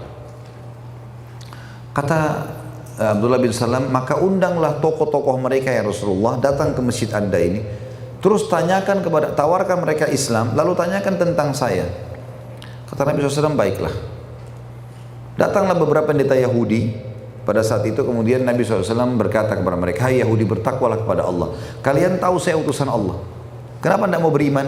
Berimanlah. Gitu kan? Jelas-jelas Al-Quran datang melengkapkan Taurat dan Injil. Maka mereka bilang, tidak, kami tidak mau beriman. Kami tidak yakin kau sebagai Nabi. Lalu kata Nabi SAW, bagaimana pendapat kalian tentang Abdullah bin Salam, pendeta mereka yang baru masuk Islam tadi? Mereka tidak tahu kalau sudah masuk Islam. Kata mereka, dia adalah pimpinan kami, anak pimpinan kami. Maksudnya dia ulama kami, juga dia ayahnya juga ulama kami dan pimpinan kami. Karena ayahnya Abdullah bin Salam pendeta mereka juga. Kata Nabi SAW, bagaimana kalau dia masuk Islam? Kata mereka, enggak mungkin, mustahil, enggak mungkin. Kata Nabi SAW, baiklah, hai Abdullah bin Salam. Abdullah bin Salam keluar. Abdullah bin Salam keluar. Pada saat keluar Abdullah bin Salam ini, lalu dia mengatakan, hai Yahudi, bertakwalah kepada Allah, asyhadu an la ilaha illallah wa anna Muhammad Rasulullah. Syahadat dia. Waktu dia syahadat, tiba-tiba orang Yahudi tadi yang puji-puji dia mengatakan, dia orang yang paling bodoh di antara kami dan dia anaknya orang bodoh di antara kami. Saking luar biasanya Yahudi seperti itu. Makanya Allah SWT sebutkan dalam ayat ini, Allah pasti akan hukum. Baik Ustaz, kan sekarang mereka kuasai Palestina, gitu kan? Bagaimana hubungkan dengan ayat ini kalau Allah akan hukum mereka? Sabar aja. Akan datang saatnya di mana pasti akan datang kemenangan. Tidak mungkin tidak. Janji Allah nggak mungkin salah. Ini sudah pasti. Ini sudah pasti. Salah satu buktinya adalah saya kebetulan sudah 2 kali masuk di Palestina. Kalau biasa dari Indonesia ada umroh plus Aqsa. Saya pergi ke sana bimbing bawa jemaah dari Indonesia ke umroh, tapi kita ke Palestina dulu. Nah itu antara Masjid Aqsa dia di atas gunung Masjid Aqsa itu. Ada lereng gunung, di sebelah sini ada bukit namanya Zaitun, Bukit Zaitun. Jadi antara Bukit Zaitun sama gunung bukit yang ada Masjid Aqsa itu ada lembah. Itu ada kuburannya orang Yahudi. Ada kuburannya orang Yahudi. Jadi kuburan yang paling mahal di Israel sekarang kuburan itu. Kalau kita tanya, kenapa kuburan itu? Kenapa orang Yahudi berlomba-lomba dikubur di situ? Kenapa itu mahal? Maka mereka mengatakan ini adalah lembah suci. Lembah suci. Mahal. Bisa sampai sekian juta dolar. Maka kenapa mereka bilang lembah suci? Apa maksudnya suci? Mereka yakin nanti terakhir Dajjal akan dibunuh oleh Nabi Isa di situ, di lembah itu.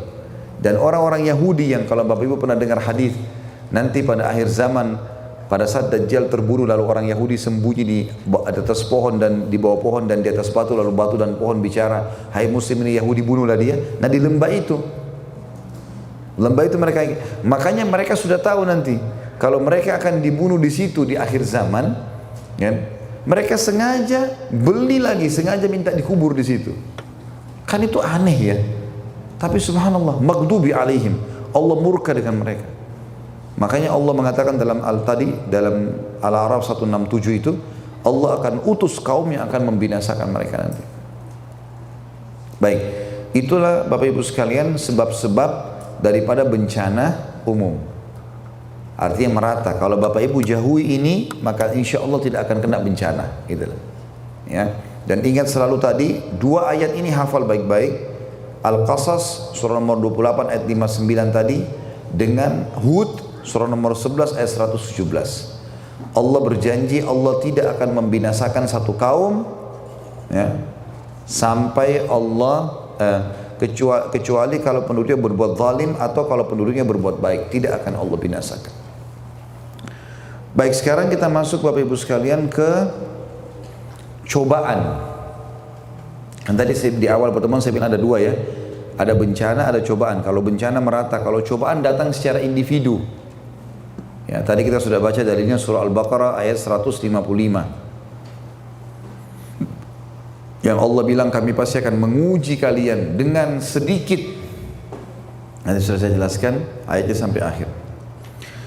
Nah ini Bapak Ibu sekalian, cobaan ini akan datang. Cuman kita rincikan. Misal lapar, haus, sakit. Bapak Ibu bangun tidur tiba-tiba flu, demam, meriang, jalan baik-baik keseleo. Ya. Apalah bangun tidur terus saraf urat, apalah masuk angin, segala macam. Atau gangguan orang gibah, orang benci, orang fitnah. Harta kita diambil orang, ya, warisan diambil, apalah segala macam. Ini sifatnya individu, bukan kayak tadi kan merata, ini individu saja.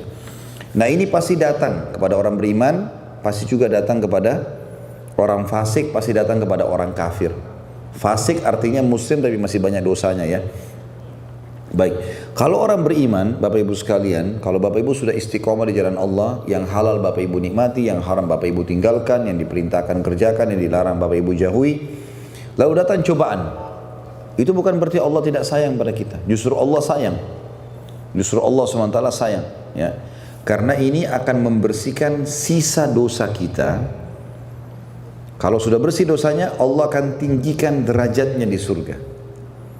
Jadi di surga itu Bapak Ibu sekalian ada derajat yang kata para ulama, kita mungkin untuk mencapainya harus 100 tahun sholat, 100 tahun puasa, 100 tahun bakti sama orang tua, 100 tahun sedekah, 100 tahun haji. Tapi umur kita cuma 60 atau 80. Bagaimana caranya kita bisa jangkau itu? Allah coba dengan penyakit 10 tahun. 10 tahun penyakit apalah ya, gula lah, penyakit inilah, rematik lah, segala macam. Itu dengan itu Allah naikkan derajat kita sampai ke istana yang tadinya kita tidak bisa jangkau dengan amal kita. Ini kalau orang beriman ya. Berarti ada dua hal, pembersihan sisa dosanya atau memang akan meninggikan derajat dia ya. Ini ada hadisnya, hadis riwayat Imam Ahmad yang kata Nabi SAW, terdapat dosa-dosa bagi orang beriman ya, yang tidak cukup dibersihkan dengan istighfar. Tapi Allah akan mencoba hamba itu, hamba mukmin, dengan ya, penyakit yang akan membersihkan dosa-dosanya. Jadi itu wajar ya, pembersihan dosa.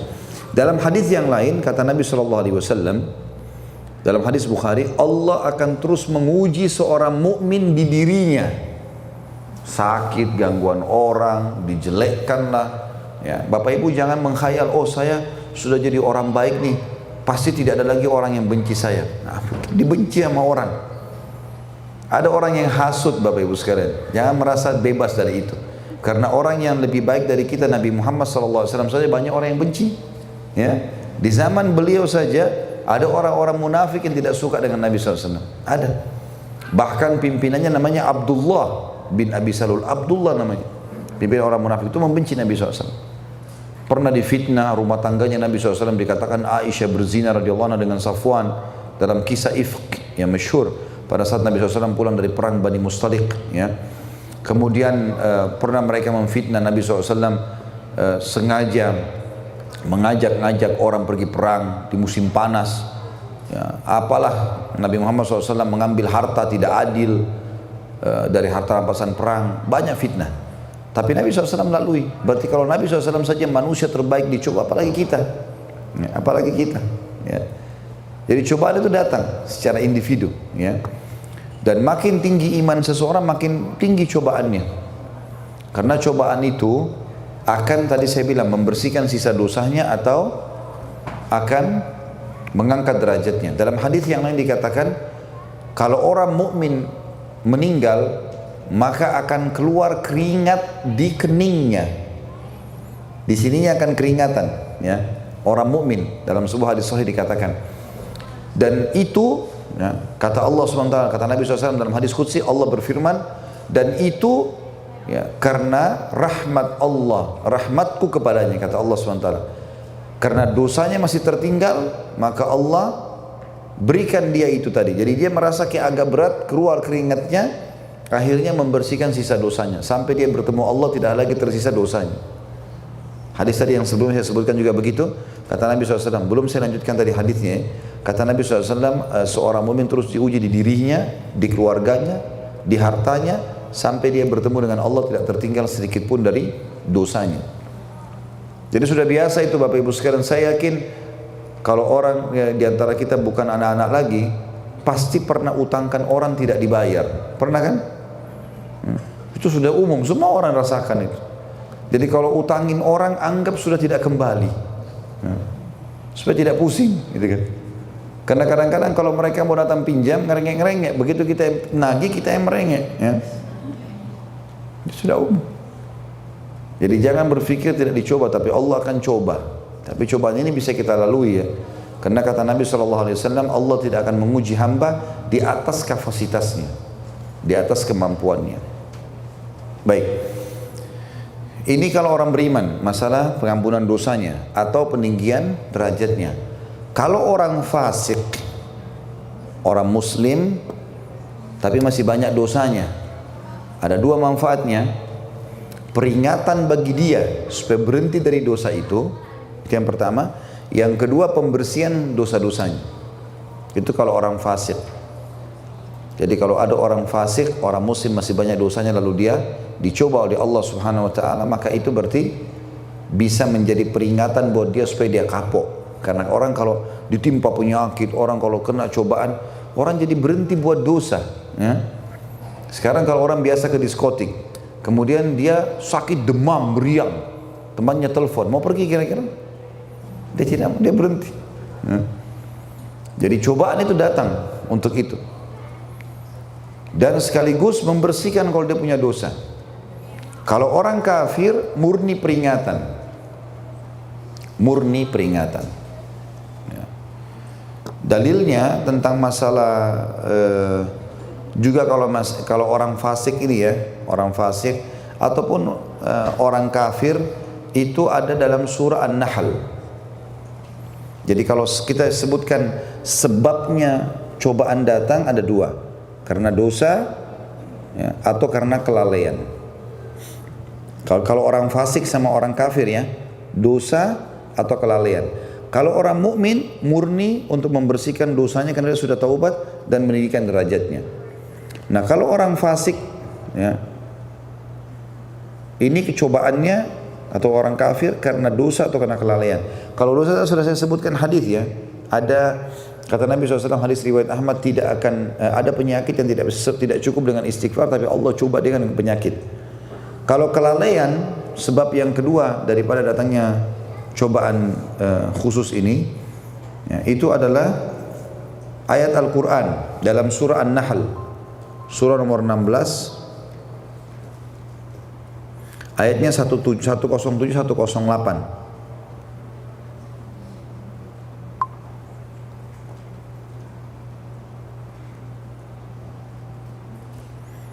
Sudah buka? A'udzu billahi minasyaitonir rajim.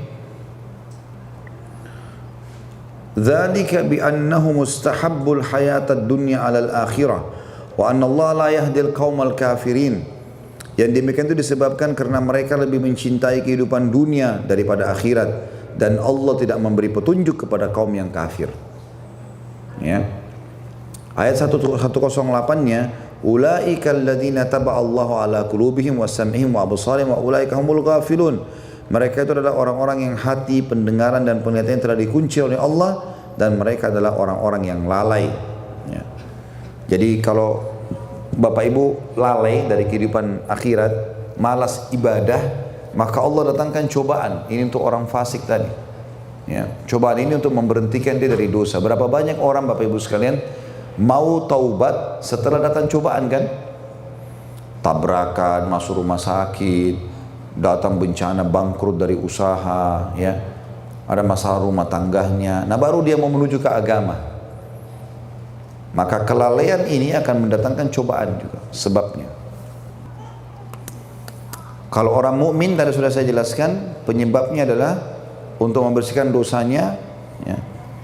Sebagaimana juga dalam hadis riwayat Muslim ini, kalau orang mukmin ya, bila Allah, kata Nabi SAW, bila Allah mencintai seorang hamba karena imannya, maka Allah akan menimpakan padanya cobaan. Kalau orang mukmin untuk bersihkan dosanya atau meninggikan derajatnya. Juga dalam riwayat Imam Ahmad, bila Allah mencintai seorang hamba, Allah akan menguji hamba itu. Juga dalam hadis yang lain, kata Nabi SAW dalam hadis riwayat Muslim, tidak ada sesuatu pun yang menimpa seorang mukmin dari capek. Bapak Ibu capek, habis kerja, mungkin ibu-ibu masak, capek, cuci baju, urus anak, bapak-bapak mungkin begitu cari nafkah, capek. Tidak ada sesuatu yang menimpa seorang mukmin dari capek, sumpek, sedih, ya, gangguan orang lain, sakit, bahkan duri yang menusuk tubuhnya, kecuali akan menjadi pembersihan atas dosa-dosanya. Sekarang kita coba baca, Bapak Ibu sekalian, kita tadabburi ayat surah Al-Ankabut, surah nomor 29, 7 ayat pertama. Al-Ankabut surah nomor 29, ayat 1 sampai ayat 7. A'udzu billahi minasyaitonir rajim. Alif lam mim. Ahasiban nasu an yutraku ay yaqulu amanna wa hum la yuftanun. Apakah manusia mengira bahwasanya mereka akan dibiarkan hanya dengan mengatakan kami telah beriman dan mereka tidak diuji? Bapak Ibu bilang, oh saya muslim, saya mukmin, lalu tidak diuji sama Allah. Allah uji, benar gak imannya? Subhanallah, ini terjadi. Saya jelaskan dulu ayat kedua ini ya. Pernah terjadi di perang Uhud, ya.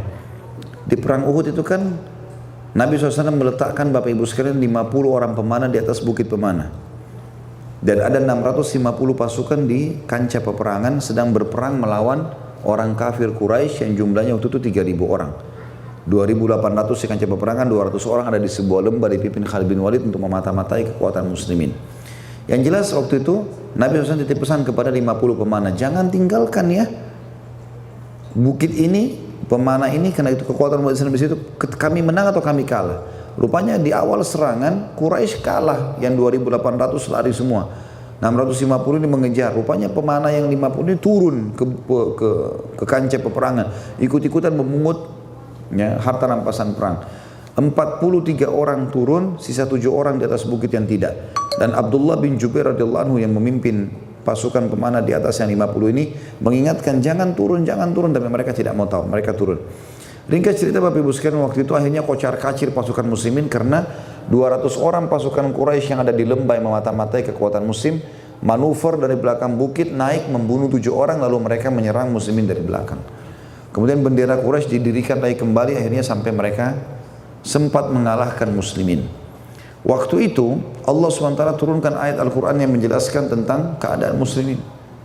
Dulu kan kalian pernah minta mati, oh iya mau mati syahid, mau begini, mau begitu. Baik, sekarang mati syahid di depan mata. Ayo, siapa yang mau mati? Gitu. Subhanallah, Allah SWT turunkan, kan katanya mati syahid itu bagus, ya, masuk surga. Bisa berikan 70 keluarganya syafaat, dibangkitkan hari kiamat, ya, dengan darahnya mengeluarkan bau lebih wangi dari bau kasturi. Baik, ini depan mata kematian sekarang. Sabar gak? Jadi Allah uji. Kemudian ayat 3-nya, walaqad fatanna alladziina min qablihim fala ya'lamanna Allahu alladziina shadaqu wa la ya'lamanna al-kadzibin. Sungguh kami telah menguji orang-orang sebelum mereka, maka Allah pasti mengetahui orang-orang yang benar dan pasti mengetahui orang-orang yang dusta. Apakah betul-betul mereka mau meninggalkan, apa mereka mau sabar dalam cobaan? Jadi Bapak Ibu sekalian harus paham, ada dua hal partner-partneran ya, tidak bisa dipisahkan. Seperti misalnya adanya laki-laki dan perempuan, adanya malam dan siang, adanya kenyang dan lapar, ya. Nggak mungkin orang kenyang terus, pasti ada laparnya, ya. Ada sakit dan sehat, nggak mungkin kita sehat terus, ya. Nggak ada di antara kita yang tidak pernah sakit seumur hidupnya, walaupun dia olahragawan, walaupun dia apalah ya, makan makanan yang sehat, pasti pernah sakit. Ada muda, ada tua, sehebat apapun dia menjaga, tetap transisi pindah dari masa muda ke tua. Ada hidup, ada mati, ada dunia, ada akhirat, semua pasang-pasang. Ya. Jadi Allah mengatakan masalah itu, ya. Sungguh kami telah menguji orang-orang sebelum mereka, maka Allah akan mengetahui orang-orang yang benar dan pasti mengetahui orang-orang yang dusta. Ayat 4-nya, am hasibal ladzina ya'maluna sayyiati an yasbiquna sa'a ma yahkumun. Sebelum saya baca terjemahannya begini. Kalau seandainya ada yang bilang, Ustaz, bagaimana kita memahami orang-orang yang buat dosa enak-enak aja terus, kayaknya Allah nggak coba dia. Perhatikan kata Allah di ayat 4, kekal dalam Al-Quran. Ataukah orang-orang yang mengira kejahatan itu, ya, gara-gara kejahatan itu mereka akan luput dari azab kami? Sungguh buruk apa yang mereka fahami itu. Jadi kalau ada orang-orang yang berbuat dosa, dia pikir, tidak mungkin Allah hukum saya. Atau kita lihat ada orang buat dosa terus kemudian kita anggap dia tidak dihukum sama Allah, tidak mungkin. Makin sering dia ulang-ulangi dosa itu, maka makin berat nanti hukumannya, gitu kan. Semoga Allah maafkan, kecuali dengan rahmatnya Allah. Apalagi kalau orang pas mau buat dosa atau dia lagi buat dosa, dia berhenti tiba-tiba, itu Allah selamatkan. Tapi kalau tidak, dia terus saja ulangi, maka mungkin masalah, ya. Allah mengatakan di ayat 5-nya, man kana yarju liqa Allahi fa inna ajalallahi la'at wa huwas samiul alim. Barang siapa yang berharap pertemuan dengan Allah, maka sungguhnya waktu yang dijanjikan oleh Allah itu pasti datang. Maksudnya hari akhirat, hari kebangkitan, hari mati, surga dan neraka. Dan dia maha mendengar lagi maha mengetahui. Ayat 6-nya, wa man jahada fa innama yujahidu li nafsi innallaha laghaniyun 'anil 'alamin. Barang siapa yang berjihad, maksudnya di sini berjihad adalah baik membela agama Allah atau dia memaksakan diri. Jahad dari sini maksudnya dia memaksakan diri dalam ibadah dan meninggalkan dosa, maka upaya itu untuk dirinya sendiri. Allah nggak butuh dengan ibadah kita. Banyak orang di antara kita, Bapak Ibu sekalian, sholat tidak khusyuk, sholat asal jadi, baca Quran kapan ada waktu, berzikir kapan ada waktu. Ini karena dia pikir Allah butuh ibadahnya. Allah nggak butuh. Allah nggak butuh. Yang butuh itu kita. Bapak Ibu kalau sholat, kalau puasa, kalau sedekah buat Bapak Ibu sendiri. Kata Allah SWT di ayat selanjutnya, di sini katakan, dan barang siapa yang berusaha, maka dia usaha itu akan kembali dirinya sendiri. Sungguh Allah Maha Kaya, tidak memerlukan sesuatu dari seluruh alam. Allah nggak butuh dengan semua itu. Terakhir ayat 7, walladzina amanu wa amilus solihati lanukaffiranna anhum sayyi'atihim wa lanajziyannahum ahsanal ladzi kanu ya'malun. Dan orang yang beriman dan mengerjakan kebaikan pasti akan kami hapus kesalahan-kesalahan mereka, dan mereka pasti akan kami beri balasan yang lebih baik dari apa yang mereka kerjakan. Orang-orang yang melanggar pasti dihukum. Ingat tadi Al-Ankabut ayat 4 itu. Salah kalau ada orang buat dosa dan dianggap dia akan luput dari siksa kami, kata Allah. Sungguh ya keliru apa yang mereka fahami itu. Mustahil. Ya, makanya Bapak Ibu kalau ada kesempatan bisa dengar ceramah kami di YouTube, judulnya Indahnya Menjadi Orang Saleh. Judulnya begitu. Nanti ada saya sebutkan situ 17 dalil 17 ya poin keutamaan bagi orang yang melakukan ketaatan-ketaatan. Sekarang kita tutup Bapak Ibu sekalian materi kita dengan mutiara yang kita ambil. Tadi kan kita jelaskan perbedaan ada dua macam, ada cobaan, ada musibah, dalil masing-masing, sebab-sebab masing-masing ya. Sekarang kita masuk Bapak Ibu sekalian ke penutupan materi kita, mutiara yang kita bisa ambil. Apa yang bisa kita ambil dari kejadian-kejadian itu ya. Bagi orang yang sedang tertimpa, maka ada penanaman sifat sabar. Ada penanaman sifat sabar.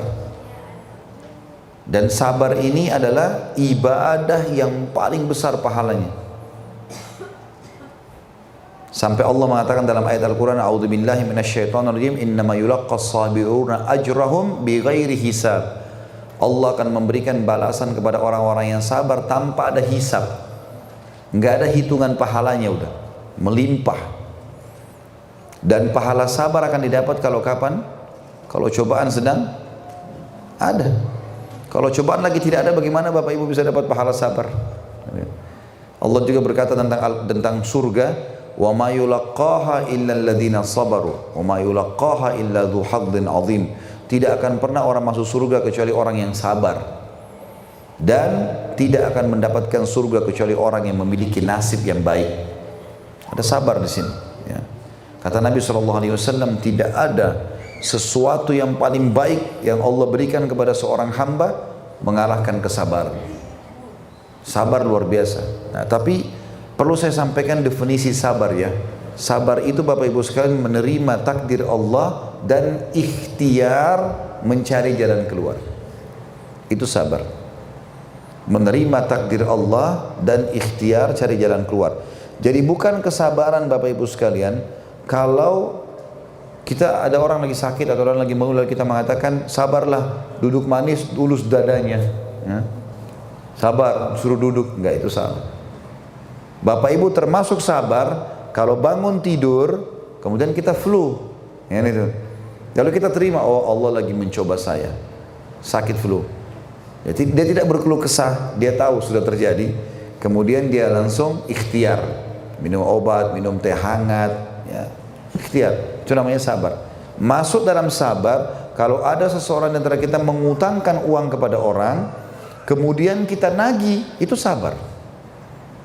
Kita nagih itu sabar, karena sabar itu menerima takdir Allah. Oh Allah lagi coba sama saya, orang ini nggak mau bayar utang. Tapi sabar adalah menerima takdir Allah dan ikhtiar mencari jalan keluar. Itu namanya sabar. Ya. Makanya para sahabat ridwanullahi alaihim pada saat mereka kalah di perang Uhud, Allah suruh sabar misalnya. Sabarnya bagaimana? Mereka melawan. Mereka terima keputusan Allah, mereka melawan, mereka coba keluar dari jalan keluar. Itu penanaman sifat sabar. Ya. Allah bilang tadi dalam Al-Baqarah, kita sudah sebutkan di awal 155, A'udzubillahi minasyaitonir wa lanabluwannakum bisyai'in minal khaufi wal ju'i wa naqsin minal amwali wal anfusi wath thamarat wa basyiris sabirin. Sungguh kami akan menguji kalian dengan sedikit ya, ketakutan, kelaparan, kekurangan harta dan jiwa, juga buah-buahan, dan sampaikan berita gembira kepada orang-orang yang sabar. Ya. Sabar ini sifatnya untuk orang yang sedang ditimpa musibah, dan kalau Bapak Ibu sedang ditimpa musibah seperti ini, cobaan ataupun bencana, sabar ya, artinya coba muhasabah. Kalau bencana, cari tahu sebabnya tadi ya. Kalau cobaan, terima. Kalau kita sudah yakin kita di jalan Allah sebagai orang beriman, berarti peninggian derajat saya, pembersihan sisa dosa saya. Kalau saya fasik, oh mungkin saya punya dosa ini nih, saya tinggalkan. Gitu loh. Itu sabar. Bagi orang yang sedang ditimpa, ya, ini sabar. Sama juga kalau ada kerabat kita meninggal, kita disuruh sabar, ya, sabar. Ya. Jadi kita terima itu. Kemudian yang kedua, mutiara yang kedua,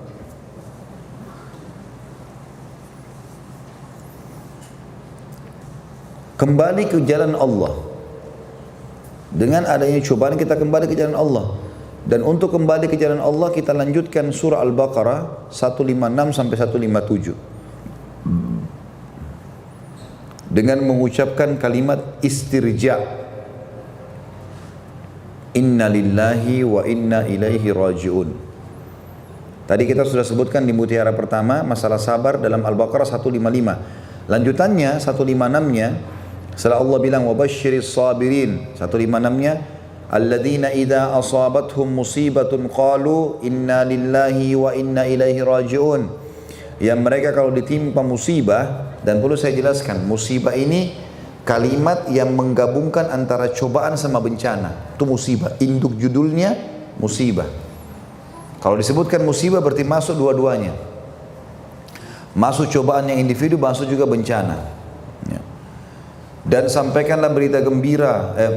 Orang-orang yang sabar adalah orang-orang yang kalau ditimpa musibah mereka mengatakan kami milik Allah, kami akan kembali kepada Allah. Itu Al-Baqarah 156. 157-nya ulaika, ya, alaihim salawatu min rabbihim wa rahmah wa ulaika humul muhtadun.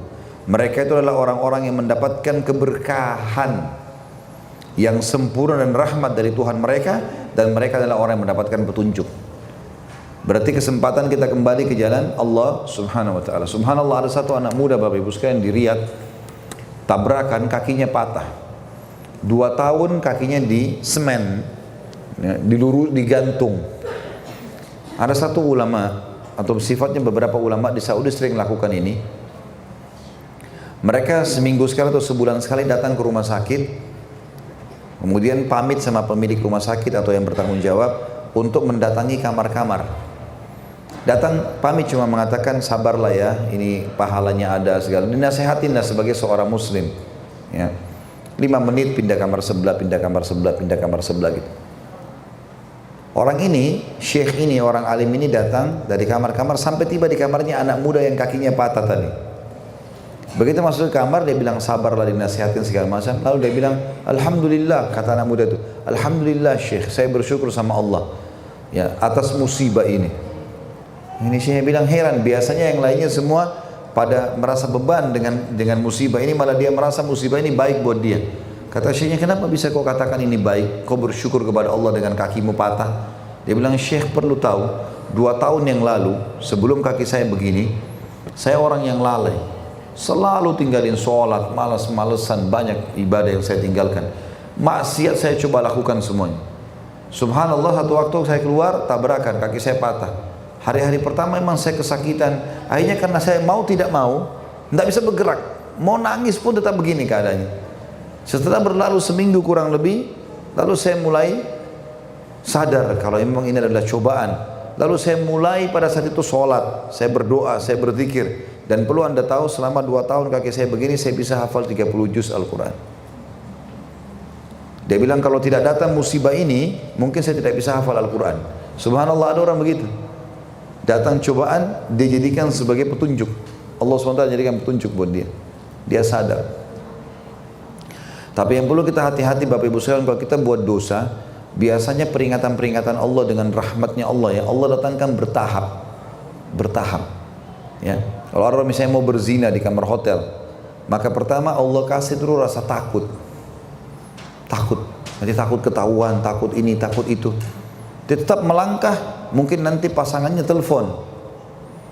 Dia tetap melangkah, dia matikan HP-nya, nanti mungkin ketangkap polisi atau dilihat sama tetangganya. Tetap dia melangkah, nanti bisa datang musibah besar, ya. Bisa Allah rubuhkan tuh hotel, lalu dipermalukan, dia keluar dengan telanjang, naudzubillah atau apa saja, ya. Jadi Bapak Ibu harus hati-hati, tangkap peringatan-peringatan dari Allah. Kalau sudah ada rasa takut, oh berarti Allah ingatkan nih, nggak boleh. Berhenti segera. Walaupun manusia bisa saja lalai ya, tapi kita harus hati-hati. Jadi orang yang mengucapkan kalimat istirja baik itu. Ya. Sebagaimana juga dalam hadis Bukhari, kata Nabi SAW, tidak seorang pun ditimpa cobaan atau bencana, musibah, lalu dia mengucapkan inna lillahi wa inna ilaihi raji'un, kami milik Allah, kami akan kembali kepada Allah. Allahumma, ya Allah, ajirni, tolonglah aku, fi musibati, dalam musibahku ini, wakhlifli khairan minha, dan gantikan aku dengan sesuatu yang lebih baik, kecuali Allah akan mengganti cobaannya menjadi nikmat. Janji dari Allah. Ada kisah Ummu Salamah radhiyallahu anha, istri Nabi SAW, sebelum menikah dengan Nabi SAW.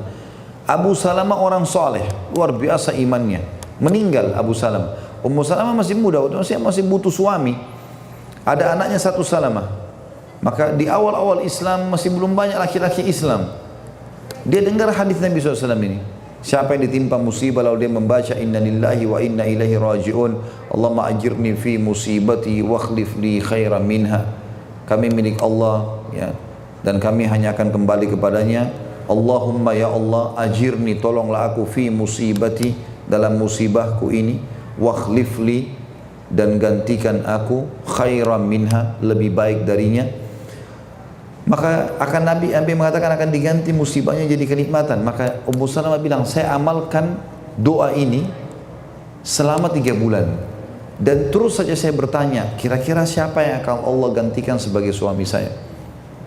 Karena kelasnya Abu Salamah ini tidak gampang pada saat itu. Orang yang beriman di awal-awal Islam, orang saleh. Dia bilang, saya tahu kekuatan doa ini setelah 3 bulan kemudian datang lamaran Nabi Muhammad sallallahu alaihi wasallam. Nabi Muhammad pasti lebih baik daripada Abu Salamah karena mengamalkan doa ini.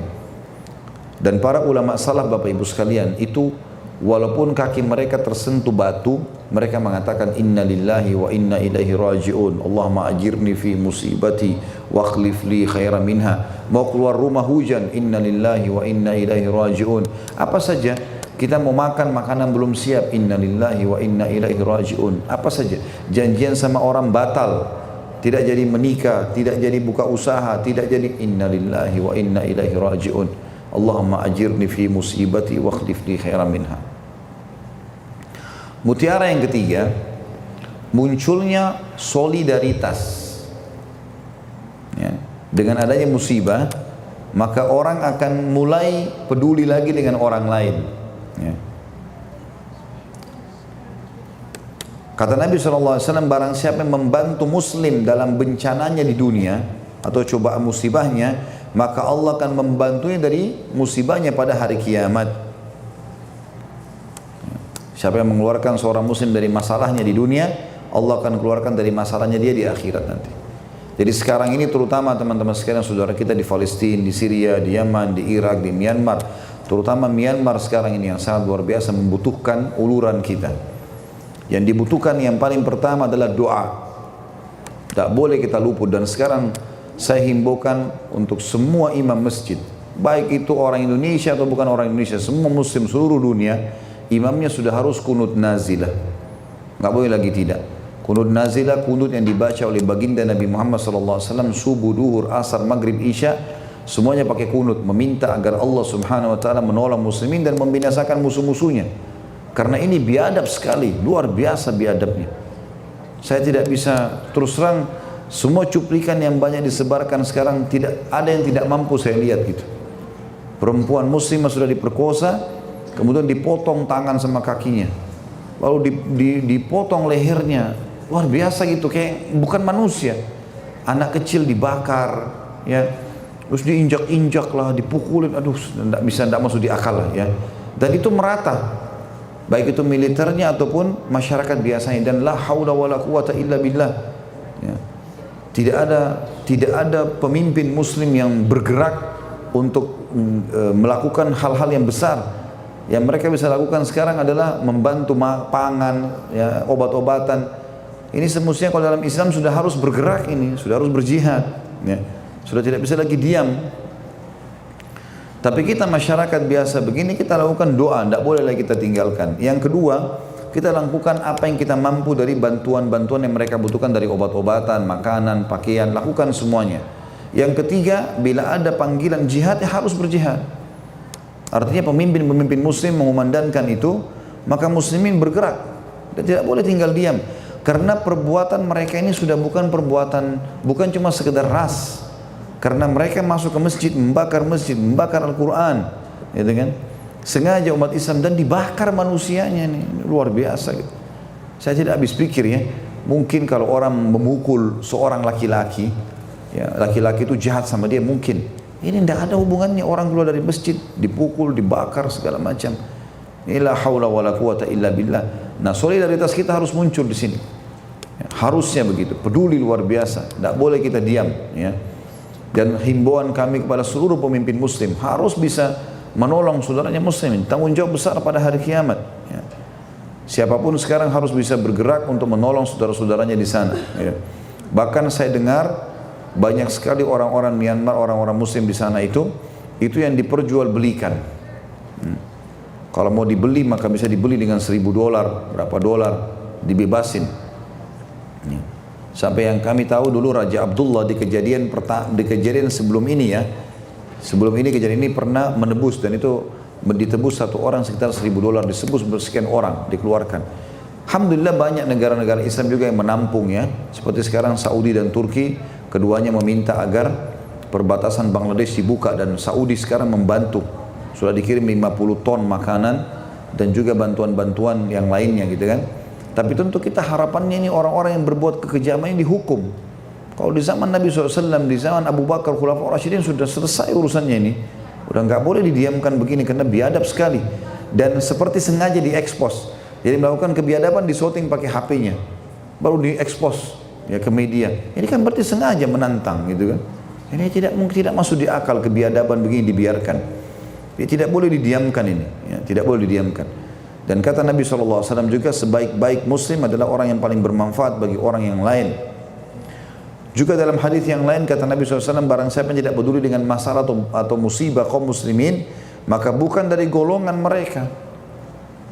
Bukan dari golongan mereka. Dan jihad dalam Islam ya, ada dua, dengan jihad harta dan jiwa. Tapi selalu didahulukan dalam ayat-ayat Quran masalah harta. Allah selalu mengatakan bi amwalikum wa anfusikum, bi amwalikum wa anfusikum. Harta kalian, jiwa kalian, harta kalian, jiwa kalian. Dan kita tahu juga baginda Nabi Muhammad sallallahu alaihi wasallam, beliau kalau berjihad maka beliau memanggil dulu sahabat untuk infak. Sedekah dulu. Ya, jadi Bapak Ibu, sedekah, jangan tidak sedekah di saat sekarang ini puncaknya. Sedekah, bantu. Ya, enggak bisa lagi kita hitung-hitungan di sini, dan tidak ada perhitungan di jalan Allah. Kata Nabi SAW dalam hadis Bukhari, "Mana qasamalu min sadaqah."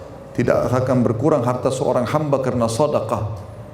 Gak ada orang miskin karena sadaqah, Bapak Ibu sekalian. Dan kalau dengar ceramah saya, judulnya Saudaraku Ini Adalah Rahasia Rezekimu, ada di YouTube juga. Itu saya sebutkan ada 15 atau 17 sekian. Ya, kalau saya tidak salah itu jumlah poinnya, itu menambah rezeki, diantaranya sadaqah. Keluarkan sadaqah sekarang. Kesempatan, kapan lagi kita bisa bantu saudara kita. Kalau Allah mudahkan ada peluang untuk jiwa, maka kenapa tidak? Semuanya kita korbankan di jalan Allah Subhanahu wa ta'ala. Jadi ini akan mutiara yang ketiga, munculnya solidaritas. Jadinya kita jadi peduli bantu orang lain, kita jadi tahu. Ya. Mutiara yang keempat, iman akan takdir adanya hari kiamat. Ini mutiara keempat, iman akan adanya takdir dan juga hari kiamat. Iman akan adanya takdir dan juga hari kiamat. Artinya Allah menentukan keputusan-keputusannya dan juga adanya hari kiamat. Dengan adanya bencana, maka manusia disadarkan oleh Allah SWT akan kelemahan mereka. Adanya musibah, manusia disadarkan. Sekuat apapun fisiknya, kalau sakit, diganggu orang, ya, atau dia capek, semua ini adalah cobaan-cobaan. Ya.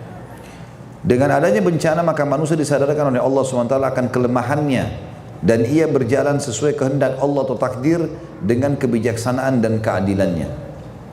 Ya. Tentu saja kalau kita hubungkan dengan kejadian-kejadian saudara kita ini, kita mudah-mudahan itu menjadi bahan muhasabah bagi mereka. Kita tidak tahu apa yang sedang terjadi di sana, apa yang sedang mereka lakukan sehingga Allah mendatangkan musibah begini. Ya.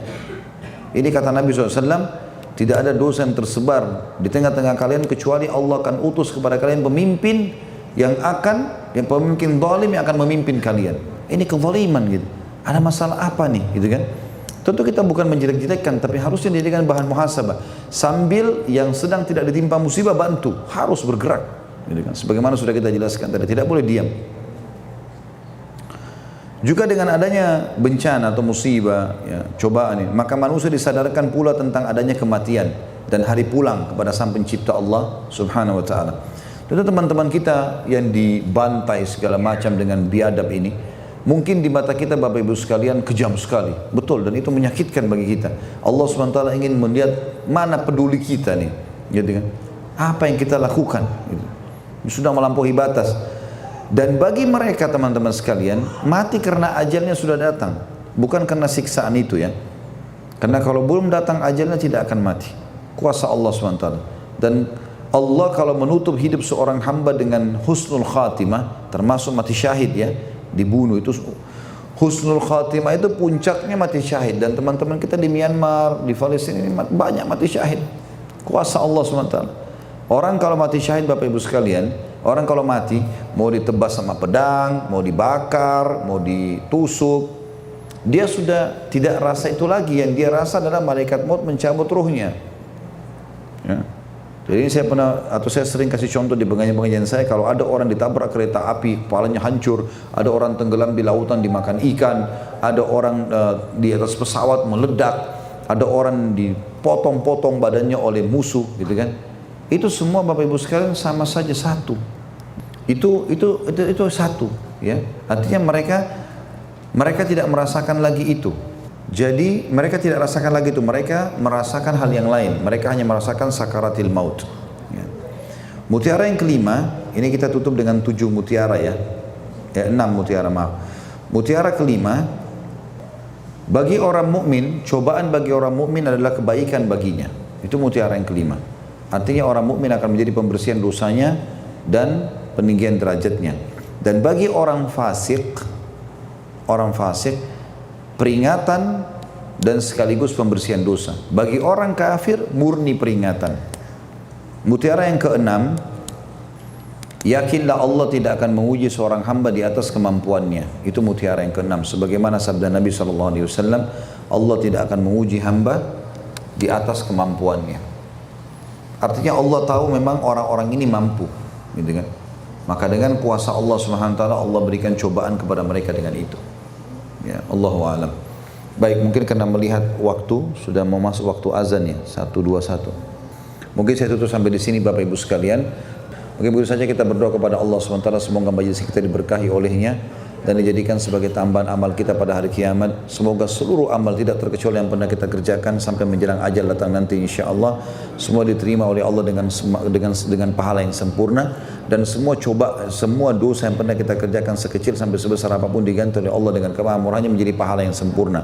Dan kita mendoakan negara kita secara khusus Indonesia menjadi negara yang aman, tentram, damai, seluruh rezekinya dibukakan oleh Allah SWT dan seluruh hutangnya dilunasi dengan kemahamurahannya, dan seluruh pemimpin muslim Indonesia diberikan hidayah oleh Allah SWT untuk kembali kepada Al-Quran dan Sunnah dan menjalankan kewajiban-kewajiban mereka sehingga lepas dari tanggung jawab pada hari kiamat.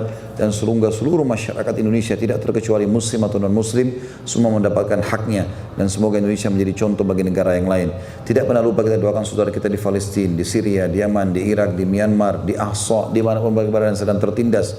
Semoga Allah ikhlaskan niat mereka, terima para syuhada mereka, mudahkan Islam di tangan mereka dan tangan kita semua, dan semoga Allah partisipasikan kita bersama mereka di pahala, baik dengan doa, dengan harta, juga dengan jiwa kita. Dan semoga Allah dengan kemahasempurnaannya dan kemahamurahannya menyatukan kita semua di surga firdausnya tanpa hisab. Semuanya saya dukung dari majelis ilmu yang mulia ini. Kalau ada benar dari Allah, kalau ada salah dari saya mohon dimaafkan. Subhanakallahumma bihamdika asyhadu an la ilaha illa anta astaghfiruka wa atubu ilaik. Wassalamualaikum warahmatullahi wabarakatuh.